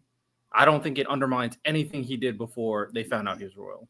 Yes, okay. The question, this is the problem that you don't refuse to understand when we have this conversation. If I'm a regular dude in that world and Yuno comes out of nowhere, and we already know how bad the class divisions is in that world, I'm like, bet we finally got somebody who can put these nobles to heel. We got it. Nobody knew he was a royal when he did what he did. The news will come out when if Yuno doesn't make it, become the Wizard King. But because guess what? His fallback is he could go be the king of the Spain Kingdom. People will be like, wait, he was a royal the whole time? Impact immediately lessened. So, I mean, if you're saying lessened, sure. I think it was more of a severity thing. I just don't think it was as big of a deal. It was not a black and white thing. It was more of a grayscale. Ultimately, you're big on like all these people changing their opinions on Yuno, and I was just like, I don't think they would. I'm gonna be honest. I just don't think he started off in the lowest class of people. Yeah, that didn't really mean much. Okay, so we'll use it. I think I'll use this example. If we just meet a random basketball player, right? Random basketball player from let's just say from Arkansas, and he's doing all the LeBron moves like LeBron does it, the nasty tomahawk dunks, and then all that stuff. Random, I see where you're going. and then we find out like 10 years with him into be the league, and he's on the GOAT status. That this is LeBron long lost son. You're telling me people are not going to look at him differently? That's insane. That's what I'm. I mean, if LeBron had nothing to do with how he grew up and how he trained and how he got his skills, then sure they'll look at him differently. That doesn't undermine what he did, though. Nobody's undermining that. It does though to me, and the reason why is because we know in the Black Clover verse, people that are royal are naturally blessed more by the magic. Exactly. So a lot of the hurdles that he overcomes can no longer be attributed necessarily to hard work, which you guys are saying happened. Like I don't have. We had this combo, so I don't really have this horse in the race. But what I'm saying is, it does dilute the fact that. Was it all hard work to us as the reader, not the people? You get what I'm saying? Was it hard work, or does him being a royal and we know them getting blessed by the world for being royal doesn't have to do with it being stronger? And it does. My simple counter argument to that was it was more so based off class perception, because that shouldn't have determined like who they are at the end of the day. Because the belief that just because you were born poor, you don't have the right and the ability to be successful changes completely once the idea that someone who was born poor was able to be a very successful individual. So your perception of that person based off what they were born was flawed in its entirety. And it's also flawed in the Black Clover. No. But it's not though, because he's a royal. No, he has an advantage. The point, my thing is, when it comes down to it, is that the whole perception based off that whole thing, that they can make an opinion purely based off where you were born initially, was flawed. Because even when you look at characters like Nozel and Marileona, everybody thought nobles and royals shouldn't train. Those dudes train all the freaking time. So that whole presumption was flawed from the get-go. And that's the only thing I said in regards to that. I wasn't really focused on that as a main argument, but the class discrimination was a problem the entire time, because they believe just because you're born here, that determines who you are. And we've seen countless examples that doesn't determine who you are based off of where you're born and how people are perceiving you. Because even someone like William was perceived negatively because of where they thought he was coming from. So, but that's not like Yuno's impact was never that. That was mostly an Asta character trope in the first place. So, I mean, that was just my quick counter argument to that he still tears apart the idea of class discrimination that goes in Blair. He still debunks it to a level. I'm just random. I don't know. I don't know. Wait, Riddell, is Longris not is Finneral not a royal? Finneral is a royal. Yeah. Finneral's another example but he has high magic power though. He's just not good at controlling it. Exactly. The same thing with Noelle. She had high as fuck magic power, but she could not control it. Yeah. That's why her family hated her. They knew she wasn't weak. She just couldn't control it. One second, Riddell. The class structure in Black Clover, it's not just because they're poor. It's because they're poor and they're weak. And that's validated. If I was born rich and if I was born poor and both knees became a mage, if my noble self if my noble self didn't work out at all, and my poor self did work out, they would probably be about the same level. That's the Black Clover verse works like that. Royals actually are stronger than poor people. It's not just class. And that's why we're saying, being a royal invalidates the fact that he breaks this class structure because he's blessed by mana because he is a royal. Miles ain't telling no lies right now. So the thing is, when it comes makes to him more of a aura farmer. I'm sorry. When it comes to royalty, they weren't born with high mana. They stole it from the elves in the first place. So that whole system was flawed in its structure right from the beginning. And Finral, the thing is, he didn't have high level mana power. The thing about Finral is that he didn't have attack spatial magic. So he was a flawed individual within his structure inherently. So there's a lot of situations where it comes down to like there's characters that were like Magna, for example, who was born in these situations, but he ended up much stronger than everybody else. And that's a lot of the times it's because they are not willing to give these people the chance to showcase their capabilities because of the presumption of them being weaker. And a lot of it is also due to the innate notion that you're supposed to be born this powerful. But there are so many examples like Finral, who was not born strong. He had to become strong. Noelle, she couldn't control her magic. She had to become strong. Magna. No, she was strong. She just had to control her magic. She was strong. She had a lot of mana. That's just semantical difference. She had a lot of mana. That's not semantics. She was strong. She was strong. She just could not control it. That's not semantics. She just is. It's not semantics. If you can't use your power, then I wouldn't call that strong. But like, I get what you're saying. If Brock Lesnar didn't know how to punch, Brock Lesnar would still be strong. That's true. But if he couldn't fight in the UFC and just had muscle mass, then he would get his ass beat. He did. True, but he would still be strong. He can be strong but not know how to fight. He's still losing. But he's still strong. He's still strong. You're going based off. This is semantics difference. No, it's not. No, it's not. It's not. Okay, hold on. Real quick. What about like? Time out. Let me ask you. What about like Broly? Like him not being able to control that stuff, but he's still just Broly. Riddell. With what we know about his background, how Brock Lesnar grew up, let's just say he never even sees a UFC fight. Doesn't even know what a glove looks like. Is Brock Lesnar still not strong? Yes, he is. If Noelle has a lot of magic and she can never use it, she'll never be considered strong. What do you mean?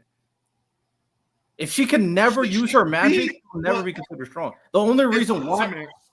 That's what I'm saying. I'm saying be considered something and being something just aren't this. Like you can consider me a pussy and I walk up to you and blow your head off your shoulders. Like what you're considered and what you are doesn't matter to me.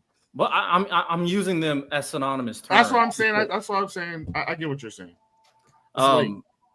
It is late. It's late. I don't know why. Damn. Random. He wanted to slander you. Random. Nah, I was just asking. I just think besides the other ways that has been highlighted in the story, like because I've always be honest. I'm always hating a little bit, but of course he would be the one that gets the two grimoires. He would be the one that's turned out to be a long lost prince from another country. He would be the one that gets to use his busted magic. At one point he's using 3 of them: his star magic, his wind magic, whatever that. Random. Where would you have him? I would have him in carried. Come on. I would have him in carried. We're not going to touch it. He earned his place in assistant. We're not going to touch it. Okay, fine. But I just think the fact that he legitimately starts off with a bigger mana pool than everybody else should be random. I do agree with you though, but I'm not going to move him. No, look, it happened. I just wanted somebody to explain it to me. But hey, that's where we fought valiantly. This is the second. Like this happened already. Yeah, I got you. This is round 2. Yeah, for sure. So can we just put Yuji in assisted? What? No. What are we doing? Nah. The Pharaoh exists. If anyone deserved an argument to get treated properly, it's Lelouch. But Hold on. Kaiba did not travel back in time to fight Yuji. He traveled back in time to fight the Pharaoh. What are we doing here? No, he was talking about Yuji from JJK. Oh, okay, then never mind. Beep boop, beep boop, beep boop. Take us home, Santo. Bruh. Well, everybody, you see the list. This is our official BSS tier list of who is carried in anime.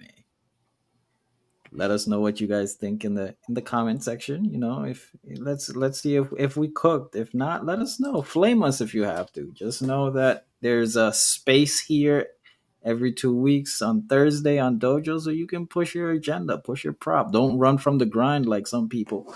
Don't be a ducker, man. Don't ask for the debate, then duck the debate, man. Please don't be that person. You didn't debate? No, I didn't debate, Randy. You ran from the grind, man. Oh, wow. What was it about? It was gonna be like a organized debate style format, but about Naruto being carried by Kurama. Yeah, the debate that you lost, Kai. Yeah, the same one you lost. Because Naruto's not carried by Kurama at all.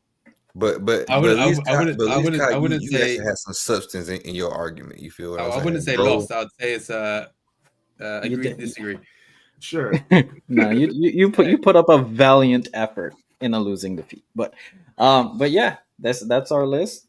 This was episode 15 of Open Dojo.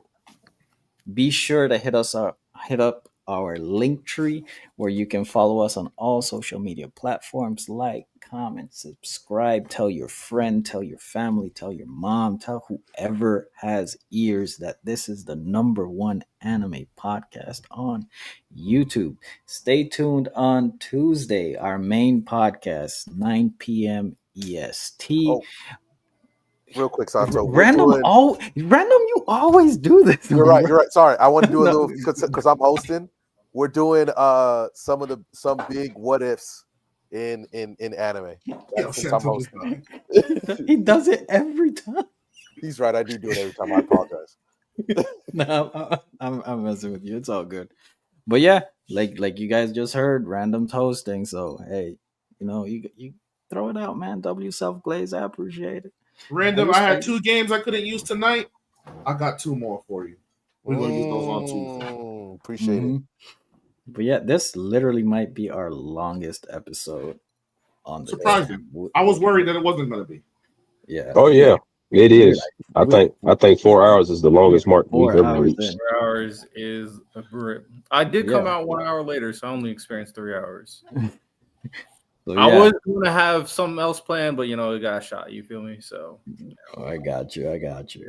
But yeah, so when you guys hear this on Spotify and all those platforms, just put it on at work. Just put the volume a little bit low and just enjoy as you're working throughout the day on your 9 to 5. But yeah, this has been another successful episode of Open Dojo. We got plenty more in store for you guys. We got plenty more content. Join us on our Patreon, where we got some things popping over there. On our members only here on YouTube, we got some things coming out soon. So just stay tuned. Ladies and gentlemen, ghouls and goblins, angels and demons, whatever you identify as, much love and stay blessed. We hope you enjoyed this episode of the Black Sensei Society podcast. With that said, make sure you guys like the video. Make sure you guys subscribe to the channel and turn a notification bell on so you never miss any content we like to drop. We want to do as much as possible. And if you want to join the community, you can also go to our Discord, go to our link tree, and be a part of it. We have a lot of great conversations in there. And we're doing a lot of fun things in there. Events, getting your opinions for content and videos, tournaments where we have cash prizes. So make sure you guys join the Discord and rate it 5 stars for the podcast on Spotify and Apple Podcasts. We really do appreciate you as we continue on our grind. With that said, ladies and gentlemen, hope you guys enjoyed. You have a good one. Peace.